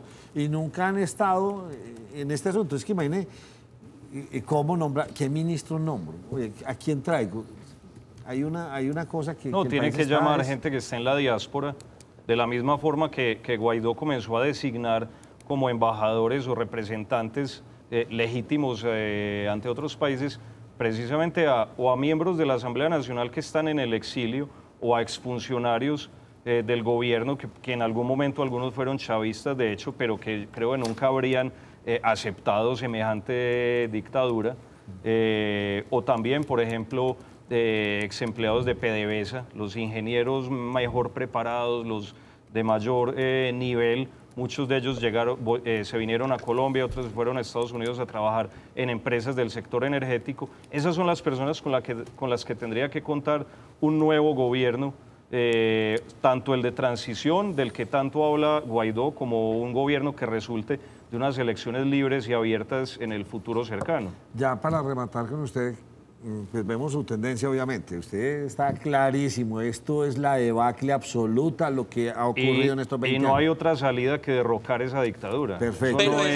Eso no es negociando, porque con los dictadores no se puede negociar nada, siempre harán trampa. La experiencia está con Hitler y Chamberlain, el ex primer ministro británico, que Hitler le firmó un pacto, un compromiso por el que valga la redundancia, se comprometía a no invadir ciertos territorios de Europa. Chamberlain volvió a Londres muy contento, celebrando que Hitler había firmado y que entonces había salvado a Europa de la guerra, y unos meses después Europa estaba en guerra porque Hitler violó los pactos. Todos los dictadores violan los pactos porque no tienen otra salida que quedarse en el poder o morir. Pero ¿será que lo que se está viendo ahora con este presidente, más simbólico que otra cosa, sirve de algo? O sea, yo soy de los que pienso que el gobierno de Maduro está comprando tiempo para quedarse en el poder, para que olviden los gobiernos internacionales la situación que se está viviendo en el país. Sí, el tiempo está jugando a favor de él. Ellos están jugando a tratar de dilatar la situación y de evitar que más líderes y más organismos internacionales y que el propio gobierno estadounidense tome medidas mucho más drásticas. Pero yo creo que esto ya no tiene otro desenlace. ¿Por qué? Porque a Guaidó, que de momento se le ve como con poco poder, con poca capacidad de maniobra, finalmente es a quien se le están entregando algunas de las funciones. La principal de ellas, el manejo de los dineros o de los recursos que, por ejemplo, provienen del refinamiento del petróleo en las refinerías de Citgo. El gobierno estadounidense dijo, eso solo se le va a entregar al gobierno que representa o que encabeza a Juan Guaidó, y todas las demás cosas, los recursos provenientes de asistencia internacional, solo a Guaidó. De manera que el chavismo no tiene nada que hacer ahora.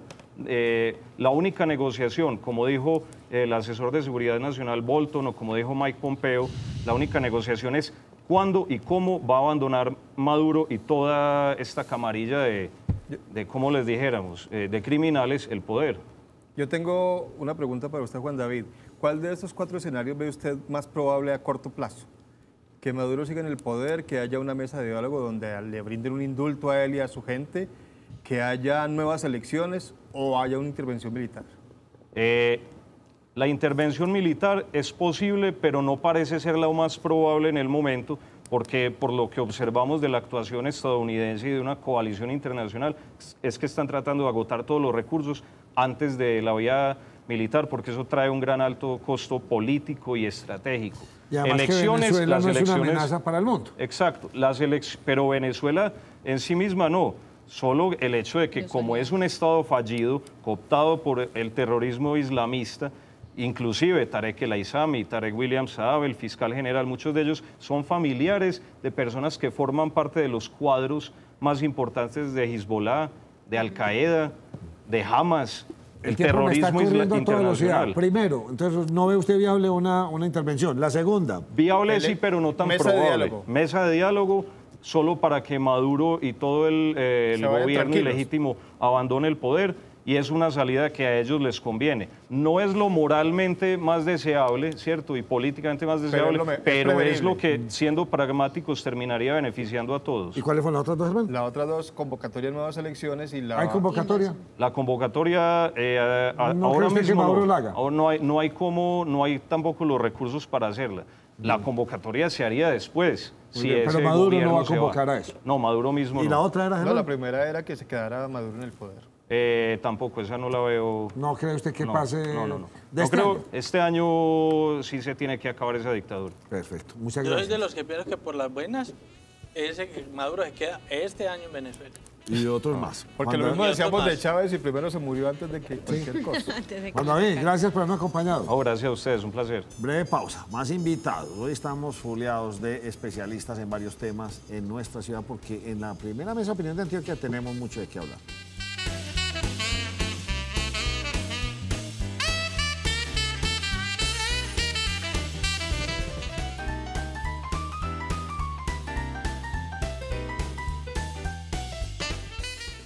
Óigame, Liliana, ¿usted se considera una generación perdida?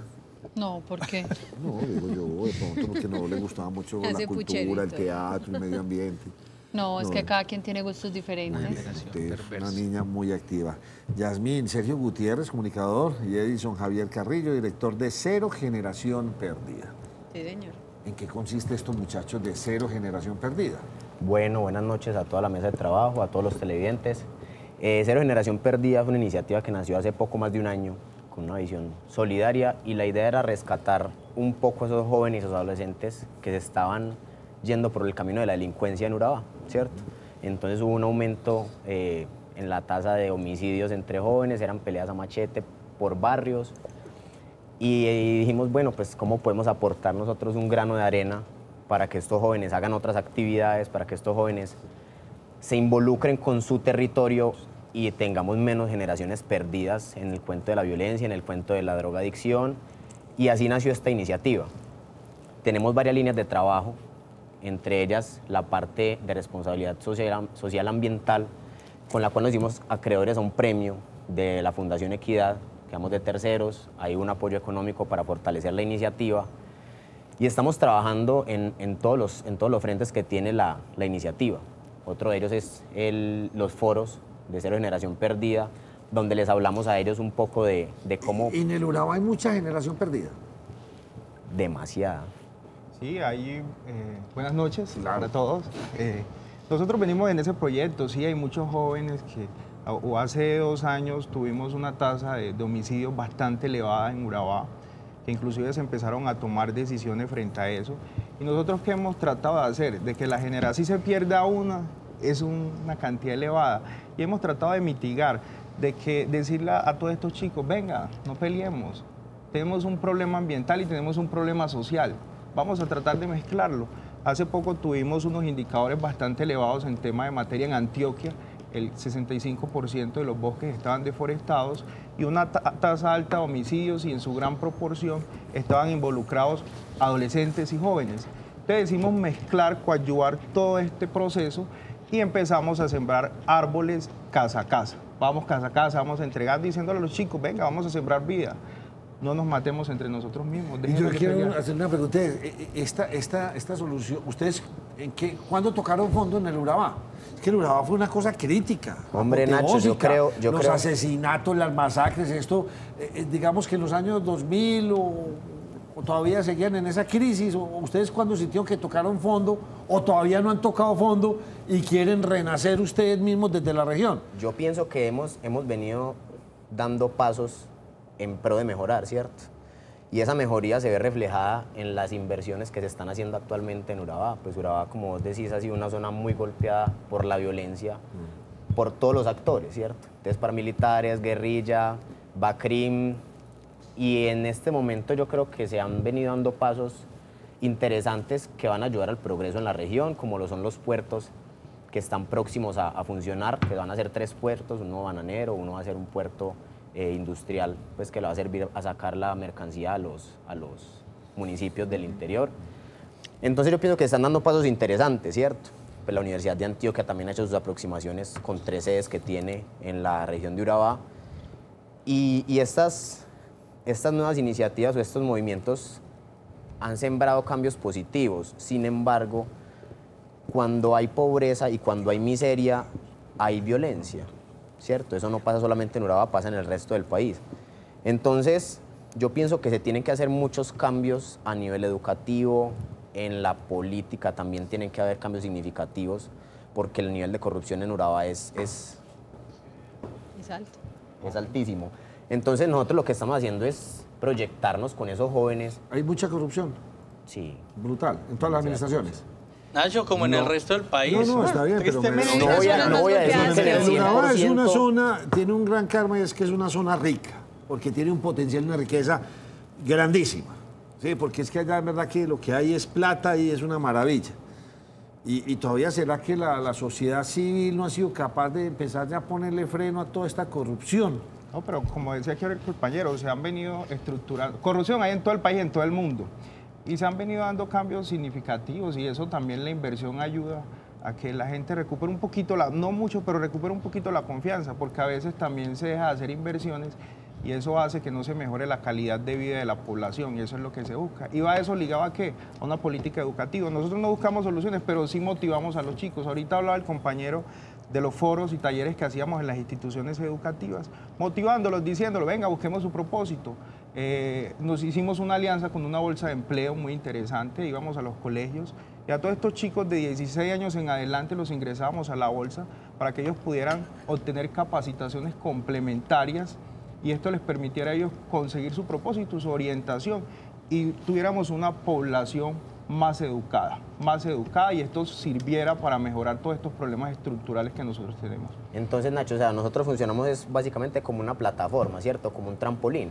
Nosotros no somos una institución educativa, nosotros no somos, no sé, una corporación religiosa. Nosotros lo que hacemos es decirle al joven, vea, hay estas actividades que podemos realizar, que son lo de la siembra de árboles, que son actividades distintas a sus cotidianidades, porque muchos de ellos no estudiarán, porque no tienen los recursos o no tienen la información, y ahí es donde venimos a intervenir nosotros, a decirles, hey chicos, miren, pues en la región están estas ofertas educativas, ¿cierto? Entonces están estos institutos técnicos, están estos institutos universitarios, valen esto y te los puedes financiar de esta manera u de otra manera, ¿cierto? Entonces les mostramos qué fondos hay, les mostramos qué becas pueden acceder, les mostramos de qué manera pueden financiar el estudio para que ellos no se queden estancados en esa creencia que hay de es que no tengo plata, no voy a estudiar y me voy a poner a hacer lo que resulte. ¿A ustedes quién los patrocina? ¿Quién los está ayudando? ¿Viene de la gobernación, del gobierno nacional? ¿De dónde? Nosotros somos un grupo de amigos de profesionales que nos unimos hace 2 años y empezamos a hacer aportes cada uno para trabajar, y han sido muchas personas voluntarias, hay muchos rectores apoyando el proceso,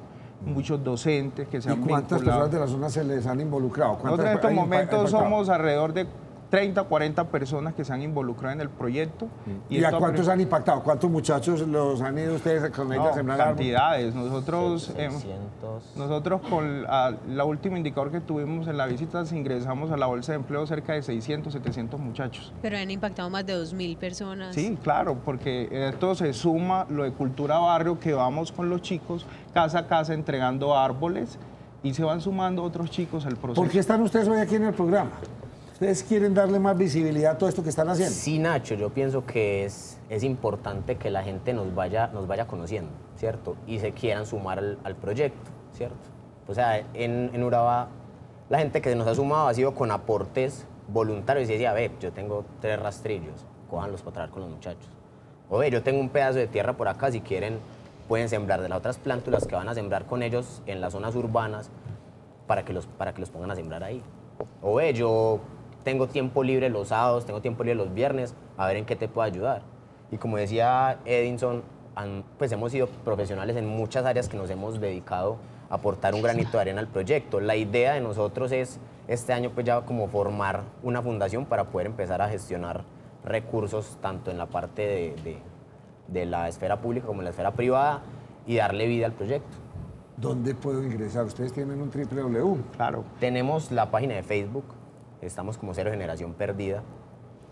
En el Facebook personal de Edinson Carrillo, en el mío, que es Chaparrón Bonaparte.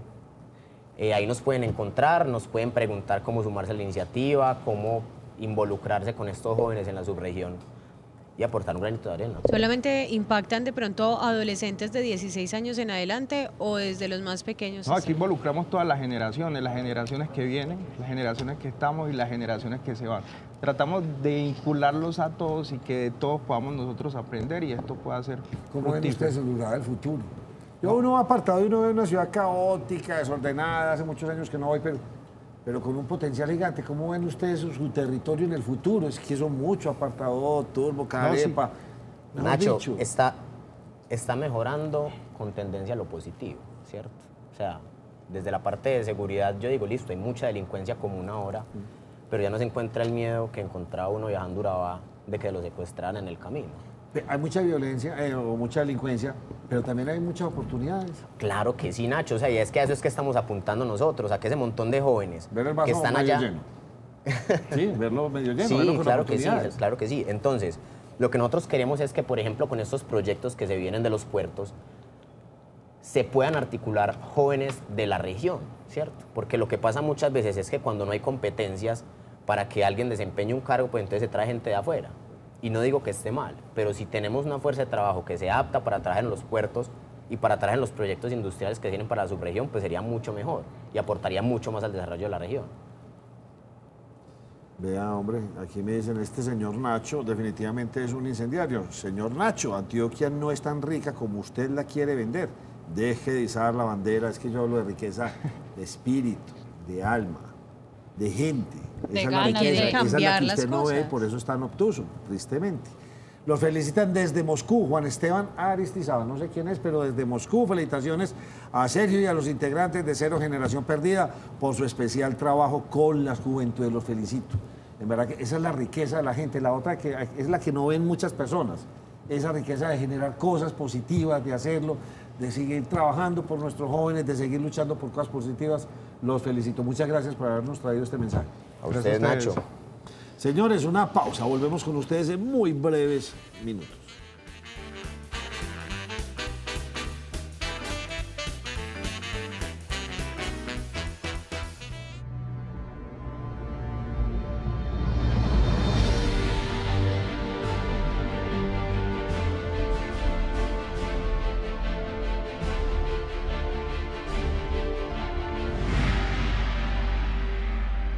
Bien, nuestros invitados, Gerardo Vega, director de la Fundación Forjando Futuros, y Max Yuri Gil, coordinador territorial de la Comisión de la Verdad, Comisión para el Esclarecimiento de la Verdad, la Convivencia y la no repetición, tema importante. Pero ¿será que después de esa noticia, Duber, y todos los días vemos cómo asesinan y asesinan?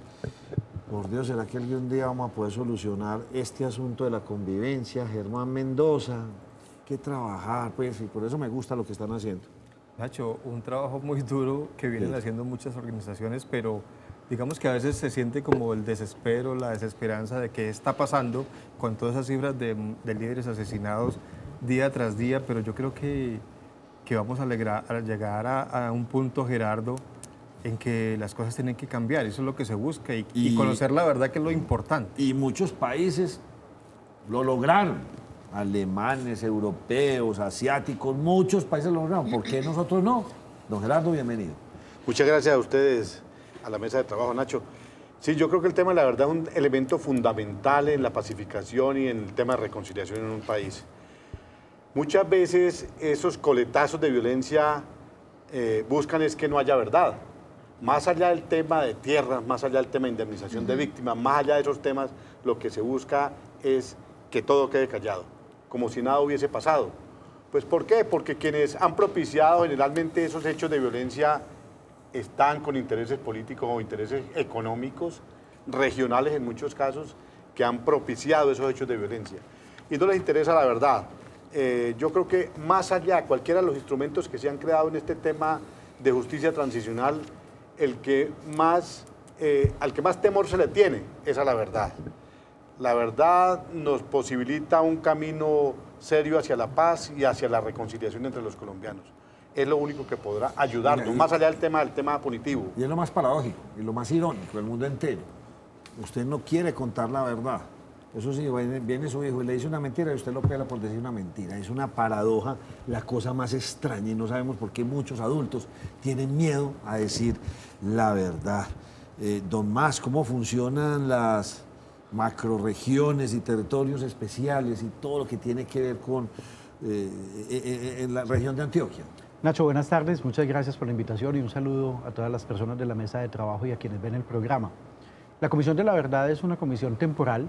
Nosotros surgimos en el marco del Acuerdo de Paz, hacemos parte del Sistema Integral de Verdad, Justicia y Reparación, pero a diferencia de la Unidad de Búsqueda de Personas Desaparecidas o de la Jurisdicción Especial de Paz, nosotros solo tenemos un mandato de 3 años. Entonces tenemos que hacer un esfuerzo muy grande para cumplir nuestra labor. Dividimos el país en 9 grandes macrorregiones. Esta macrorregión quedó conformada por los departamentos de Antioquia, el sur de Córdoba, 3 departamentos del eje cafetero, Caldas, Quindío y Risaralda, y 14 municipios del norte del Valle. Nuestra labor ahí es adelantar los 4 objetivos de la comisión: el esclarecimiento de la verdad de lo que pasó en el marco del conflicto armado, promover el reconocimiento de las víctimas, de la responsabilidad de los victimarios y responsables y del Estado y la sociedad en general, promover la convivencia, y una cosa muy importante que tiene que ver con algo que ustedes estaban diciendo. Para nosotros la verdad es un mecanismo que propicia la no repetición. Es decir, no es un ejercicio histórico simplemente académico, sino que tenemos que tener presente de nuestra historia política y de violencia para no repetirlo a futuro. Cuando hablamos de esa Comisión de la Verdad, uno muchas veces se pregunta si tienen representantes en todo el departamento o cómo funciona, si es por ciudades, por departamentos o cómo lo hace. Cada una de las 9 macrorregiones abre unas casas por la verdad. En el caso de la macrorregión Antioquia y Eje Cafetero, vamos a tener 2 casas físicamente, una en Medellín, que estamos pendientes de terminar el proceso de negociación y apertura de la casa, una en Apartadó, que está en el mismo proceso de contratación en este momento, y 2 enlaces territoriales, uno en Montería y otro en Pereira. No quiero perder lo que usted dijo. Tranquilo. 3 años. Son 3 años el mandato. años. Empezamos el 29 de noviembre del año anterior. Perfecto. De ahí para adelante son 3 años. Sí, cómo no. Y los que no quieran decir la verdad en estos 3 años y la quieran decir dentro de 4, ¿qué va a pasar? No, esta es la oportunidad para decir la verdad. Esta es una oportunidad muy importante porque además de, digamos, el componente pedagógico y ético que estamos movilizando en torno a la verdad, hay que recordar que quienes aspiren a tener una pena alternativa en la JEP, en la Jurisdicción Especial de Paz, deben contribuir con la verdad. Y en esa medida la comisión es un espacio que puede complementar la labor de la Jurisdicción Especial de Paz. Yuri, pero decir la verdad es responder a una acusación. No necesariamente. Hay personas que aparecen responsables de actos cometidos en el marco del conflicto armado, graves violaciones de derechos humanos, graves infracciones al derecho internacional humanitario, quienes como un mecanismo de atenuación de la pena deben contribuir con el conocimiento de lo que pasó. Pero puede haber, Nacho, personas que voluntariamente se presentan a decir la verdad, porque hay una cosa que es importante. Todo lo que la comisión escuche en el desarrollo de su mandato no puede ser utilizado como prueba judicial. Nosotros somos un organismo extrajudicial, ¿sí? Y eso es muy importante ratificar lo que hace parte de nuestro mandato. Si una persona se presenta ante nosotros y nos cuenta algo relacionado con el conflicto armado, en el que sea responsable o testigo de lo que pasó, y esa persona no tiene una investigación judicial, nosotros no podemos trasladar esa información a la Fiscalía ni a la Jurisdicción Especial de Paz. Así esté contando que hizo algo. Así esté aceptando la responsabilidad.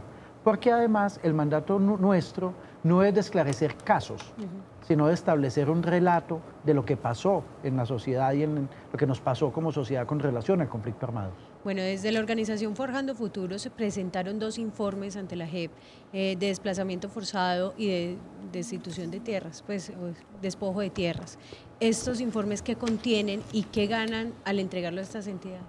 Bueno, nosotros entregamos como Fundación Forjando Futuros un informe nacional de tierras sobre el despojo a la JEP y a la Comisión de la Verdad.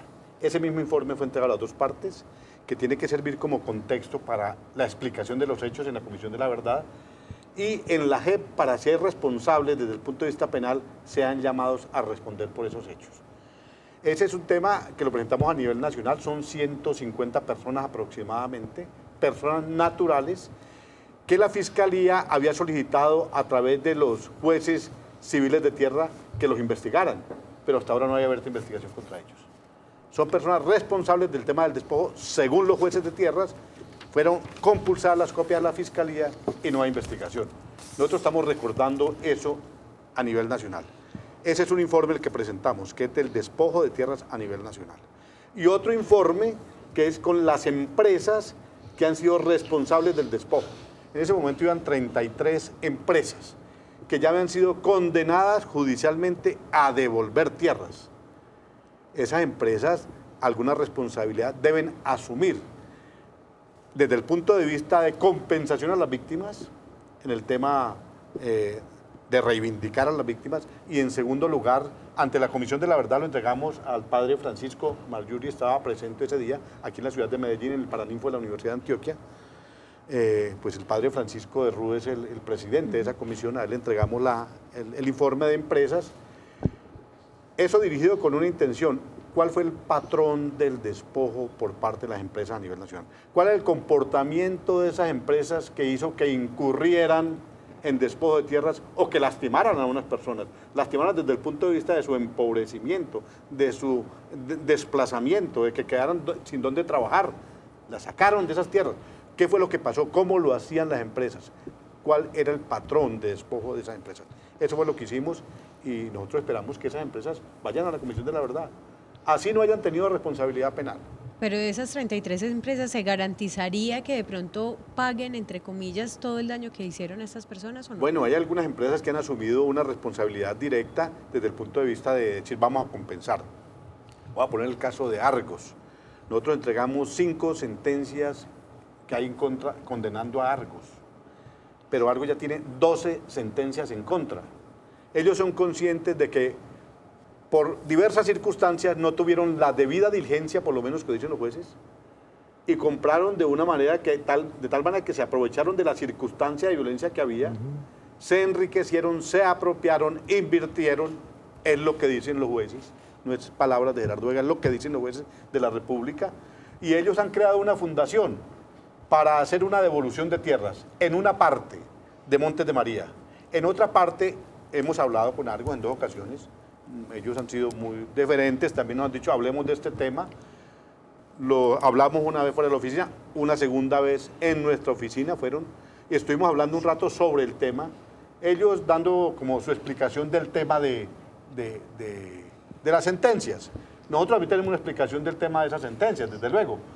Y bueno, hemos hablado sobre eso, nos comentaron allí que han creado una fundación para hacer una devolución de tierras, ya han devuelto unas tierras a través de esa fundación, y en otros casos están esperando la decisión de los jueces. Hemos hablado con 2 empresas más, la Continental Gold, la Anglo Gold Ashanti también, con ellos hemos hablado sobre esos temas, porque han sido, en los casos de las mineras, han sido condenados a la suspensión de los títulos de exploración o explotación minera. Pero bien, fueron 33 empresas, mucho más otras empresas acá. ¿Cuál fue el patrón de comportamiento de esas empresas? ¿Qué los hacía incurrir? ¿Por qué se presentaba que las empresas estuvieran involucradas en un tema finalmente de despojo de tierras? Germán. Una pregunta para Marjuri. Volviendo al tema de los 3 años, me hace que es muy poco tiempo para esperar que se conozca toda la verdad de 50 y pico de años de conflicto en Colombia. ¿Se conocerá la verdad realmente o nos quedaremos esperando saber lo que realmente pasó en este país? Germán, dos elementos sobre esa pregunta. La primera, las comisiones de la verdad en el mundo han sido mecanismos excepcionales en el marco de procesos de justicia transicional, de la dictadura a la democracia o de la guerra a la paz. Y en esa medida en que han sido mecanismos excepcionales, esta es, junto con una comisión de la verdad que hubo en África, las que mayor tiempo han durado. Hay comisiones de la verdad que han durado 3 meses, 6 meses o 1 año, ¿cierto? Y claro, la magnitud que tiene la Comisión de la Verdad en Colombia y un periodo de 3 años permiten tener expectativas favorables sobre el proceso de esclarecimiento de la verdad. Esta es la primera gran Comisión de la Verdad del siglo XXI.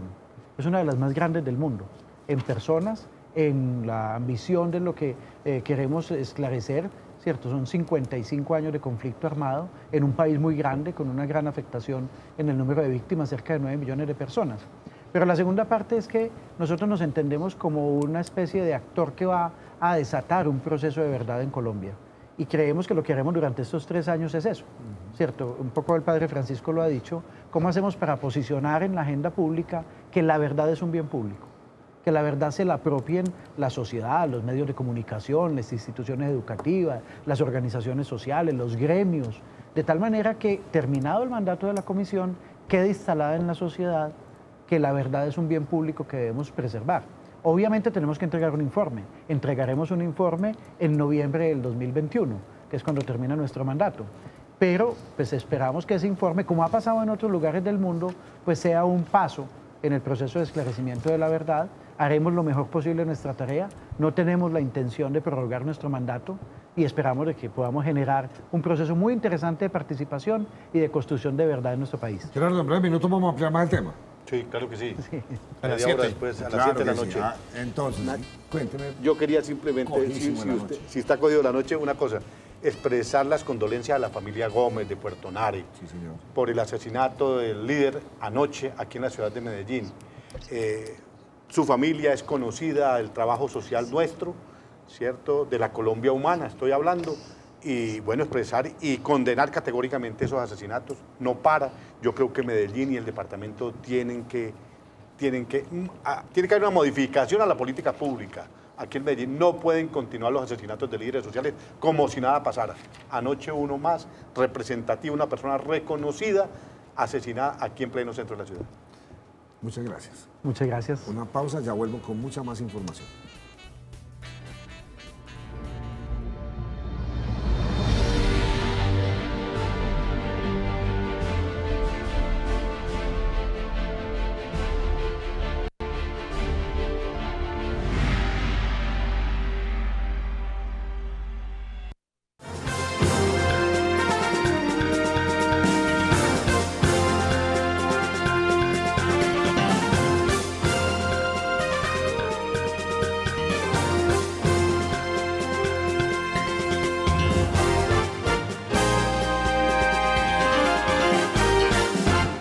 ¿Qué tal? Buenas noches, soy Germán Mendoza, bienvenidos a Cosmovisión Noticias. Mucha atención a pesar del éxito del cierre de la compuerta número 1 en el proyecto hidroeléctrico de Hidroituango, el peligro no ha pasado. Los ingenieros encontraron una oquedad entre 2 túneles que podría generar un riesgo de colapso de la estructura de captación. El gerente de EPM explica la situación por la cual se vio adelantar el cierre de la compuerta número 1 en el proyecto hidroeléctrico Ituango. Asegura que se dejó de ingresar el agua a presión y pasó a filtrarse agua y aire, lo que produciría afectación a la infraestructura de captación.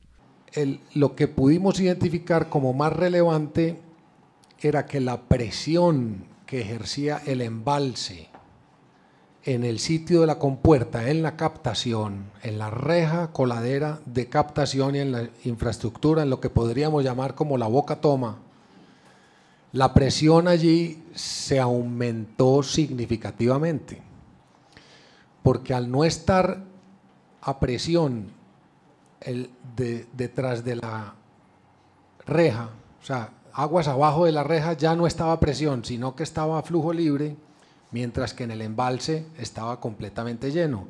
Esa diferencia de presiones aumentó entonces el estrés sobre esa infraestructura de captación. Debido a esta situación, la resistencia de la infraestructura de los túneles de captación es incierta y se dejaría de tener el control de las aguas. Y lo que nos revela este estudio, este informe, es que en los niveles actuales ya se sobrepasaron las normas de diseño, o sea que la resistencia de la estructura es totalmente incierta, que podría entonces, por los esfuerzos que le está haciendo la presión del embalse a la infraestructura allí, ella podría fallar de 2 maneras, lo que se llaman esfuerzos de flexibilidad o flexión y esfuerzos por cortante. Entonces, el análisis de esfuerzos por flexión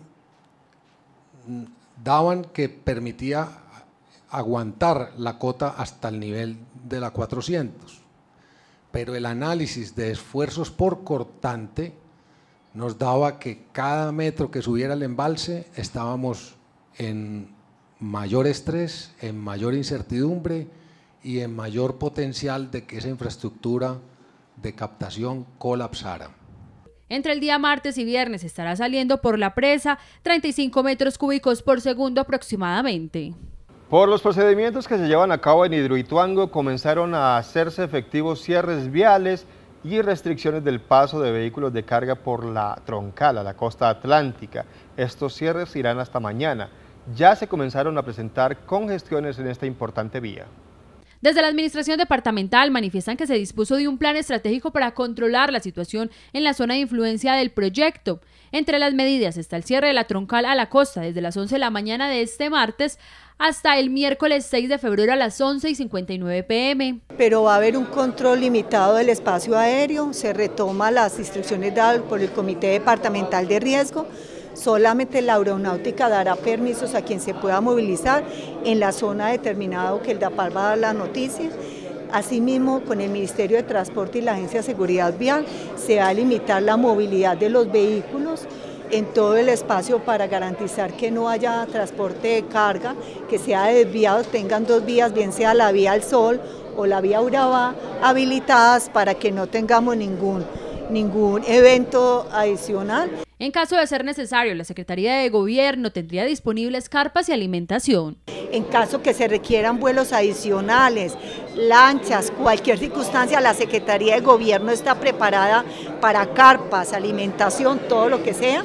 Asimismo, tenemos un plan contingente de la Secretaría de Gobierno para la parte de los animales domésticos que se encuentren por ahí. Estamos ya con la policía.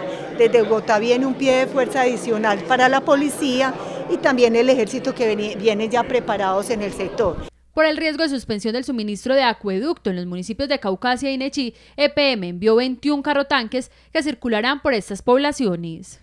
Según los ingenieros, los siguientes retos en el proyecto hidroeléctrico de Hidroituango es asegurar los túneles para llegar a la casa de máquinas, también taponar estos túneles y terminar la presa. Luego del cierre exitoso de la compuerta 1 de captación de casa de máquinas, los retos para Hidroituango son cada vez mayores, pues ahora el objetivo se concentra en lograr el ingreso a casa de máquinas y poder conocer en detalle el efecto ocasionado por el agua contenida a su interior. Tardará unos meses en que podamos entrar con seguridad y después de haber limpiado y evacuado todos los escombros, lodos y todas las cosas que hayan en casa de máquinas, lo que se nos haya dañado, haya impactado los equipos que teníamos, eso tardará un tiempo. Primero tendremos que asegurar estructuralmente los accesos a casa de máquinas, todos estos túneles que no pongan riesgo a las personas y entraríamos a evaluar, pero eso tardará unos meses. Entre tanto, hace falta culminar también el nivel de la presa, resolver el problema de movilidad hacia Ituango que se da a través del proyecto y continuar con el taponamiento del túnel derecho. Seguiremos trabajando y podremos alcanzar en un mes con seguridad estaremos terminando esa presa hasta llegar a la cota 435. Ahí habrá que hacer otros trabajos, continuaremos trabajando en paisajismo, en la vía entre el vertedero y la margen izquierda para retomar pues la sustitutiva a Ituango. Actualmente el agua del embalse se encuentra en la cota 396 y se espera que el próximo sábado, con el apoyo del caudal enviado por Salvagina, llegue a la 401 y de esta forma comience a correr por el vertedero. La Secretaría de Gobierno de Antioquia desplegó un dispositivo especial para evitar las marchas que estaban programadas en la zona de influencia de Hidroituango. Dice la Secretaría de Gobierno que habrá multas para las personas que insistan en estas marchas y que estas están prohibidas por el alto riesgo que representa esta zona. Donde se prohíbe las marchas, protestas de cualquier índole porque pueden arriesgar la vida.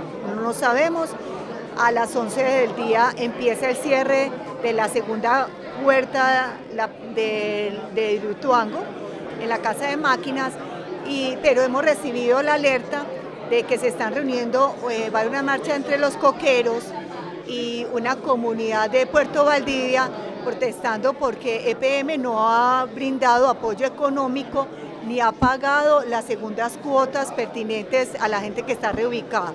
Es momento de hacer una pequeña pausa, pero en segundo regresamos con más Cosmovisión Noticias. Este año se han presentado en Medellín 360 casos de desplazamiento intraurbano según la Personería. Las zonas más afectadas de la ciudad son Belén, Altavista, Robledo y la Comuna 13. La Personería de Medellín alertó al gobierno municipal por la cantidad de desplazados intraurbanos que se han presentado en estos primeros días de 2019. El conflicto armado que se ha vivido en zonas de la ciudad ha sido la principal causa que ha llevado a más de 300 personas a abandonar sus viviendas. En lo que va ocurrido del año, en el primer mes de enero, pues continuó el desplazamiento interurbano que se presenta en las comunas de la ciudad. Finalizando a 31 de enero, tuvimos un total de personas de 369 de desplazados en la ciudad de Medellín, siendo igualmente las comunas que desplazan más, San Javier con 109 casos, Villahermosa con 41, Altavista con 35, Robledo y Belén con 33 personas que se han desplazado. Según el personero Guillermo Durán, la ciudadanía ha buscado autoprotegerse y ante los hechos hostiles que se han presentado en estos barrios han optado por salir de allí. Es importante señalar que la fuerza pública ha ganado terreno en los diferentes barrios y comunas de la ciudad, que ha dado golpes contundentes contra las estructuras ilegales. Sin embargo, el fenómeno continúa. Es necesario que se analice la situación, que se sigan judicializando a estas personas y lógicamente que exista presencia de fuerza pública, como también presencia institucional por parte de la administración municipal. Desde la Alcaldía de Medellín precisaron que una vez se tiene conocimiento de estos casos, se activa una ruta con las ayudas primarias y si estas personas no tienen dónde autoalbergarse, se les brinda un espacio mientras logran superar esta situación. En Antioquia hay 161 grupos armados ilegales, de los cuales 132 tienen influencia y presencia en Medellín y el Valle de Aburrá. Estas cifras fueron entregadas por la Misión de Observación Electoral MOE. De los 161 grupos armados que tienen presencia en Antioquia, 132 tienen influencia en Medellín y el Valle de Aburrá, entre los que se destacan las subestructuras paramilitares y las bandas que están en un franco proceso de expansión, como son los Triana, los Pacheli y los Chatas. Son esos grupos que de muchas formas se han categorizado, pero que podemos entender como paramilitares o neoparamilitares, ¿cierto? Hablando de organizaciones grandes como los Gaitanistas de Colombia, la Oficina del Valle de Aburrá, algunas bandas que están en franco proceso de expansión, ¿cierto? Pacheli, Chatas, los Triana, y además los grupos pequeños que hacen una presencia, si se quiere, más localizada. En el Bajo Cauca están los Caparrapos, ¿cierto? Aquí en Medellín pues hay más de 90 combos y bandas, al menos esa cantidad de grupos pues en los sectores de la ciudad. Esos son los grupos que más intervienen. No obstante, también hay algunas afectaciones de parte del ELN, de las estructuras del ELN, son 5 o 6 estructuras en el departamento, y de grupos de disidencia o grupos residuales de las FARC que también han incidido, aunque en menor medida que los anteriores. Según la MOE, Medellín y el Valle de Aburrá vive el fenómeno del reencauche del paramilitarismo con la presencia de 35 Convivir y 105 combos, mientras que en Antioquia hay una fuerte presencia de las disidencias de las FARC y 4 grandes grupos del ELN. A pesar de los esfuerzos del gobierno nacional para evitar el desplazamiento en el Bajo Cauca antioqueño, estos no han sido suficientes. Según la Defensoría del Pueblo, este año se han presentado más de 500 desplazamientos en esta zona de Antioquia. Muchas de estas personas llegan a la ciudad de Medellín. Pese a la presencia del gobierno nacional y departamental en todas las zonas del Bajo Cauca antioqueño, las acciones armadas y las amenazas por parte de los grupos delincuenciales que operan en esta zona siguen obligando a los habitantes de esta región a seguir optando por el desplazamiento como medida para proteger sus vidas. En enero, el día 18, tuvimos un desplazamiento masivo, forzado del municipio de Tarazá, de cerca de 95 personas. Lo que me preocupa es que, según la cifra que está manejando la Personería de Medellín, de los que llegan a donde ellos, me dicen que hay más de 400 personas. Eso sí es preocupante porque pues, hay que tomar unas medidas, porque si en un mes tenemos ya más de 400 personas que han llegado a Medellín procedentes del Bajo Cauca, es supremamente preocupante. El defensor del pueblo también cuestionó el actuar del gobierno nacional e indicó que si bien es importante la presencia militar, no se puede dejar de lado la inversión social. Mi preocupación, que lo he manifestado al señor gobernador de Antioquia, que también tenemos a la par que tener una política de ayuda social a toda esta población, es decir, la gobernación de Antioquia y el gobierno nacional, qué vamos a hacer por la educación, qué vamos a hacer por ayudar a un empleo para esta población, qué vamos a hacer por la salud, por los hospitales de estos municipios del Bajo Cauca, porque no basta el tema de la fuerza pública, sino también las ayudas sociales.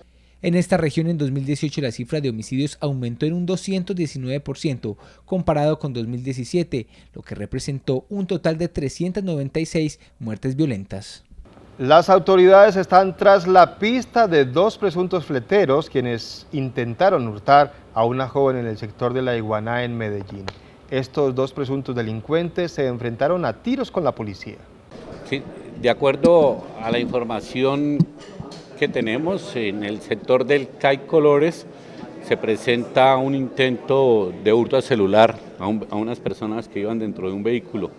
En la reacción policial de parte de unos personal de protección se logra ahuyentar a los delincuentes. Estamos buscando con cámara, haciendo seguimientos y mirando a ver si se logró impactar en los delincuentes que estaban cometiendo este hecho. Y así llegamos al final de esta emisión de Cosmovisión Noticias. A todos ustedes muchas gracias, les deseamos una feliz noche.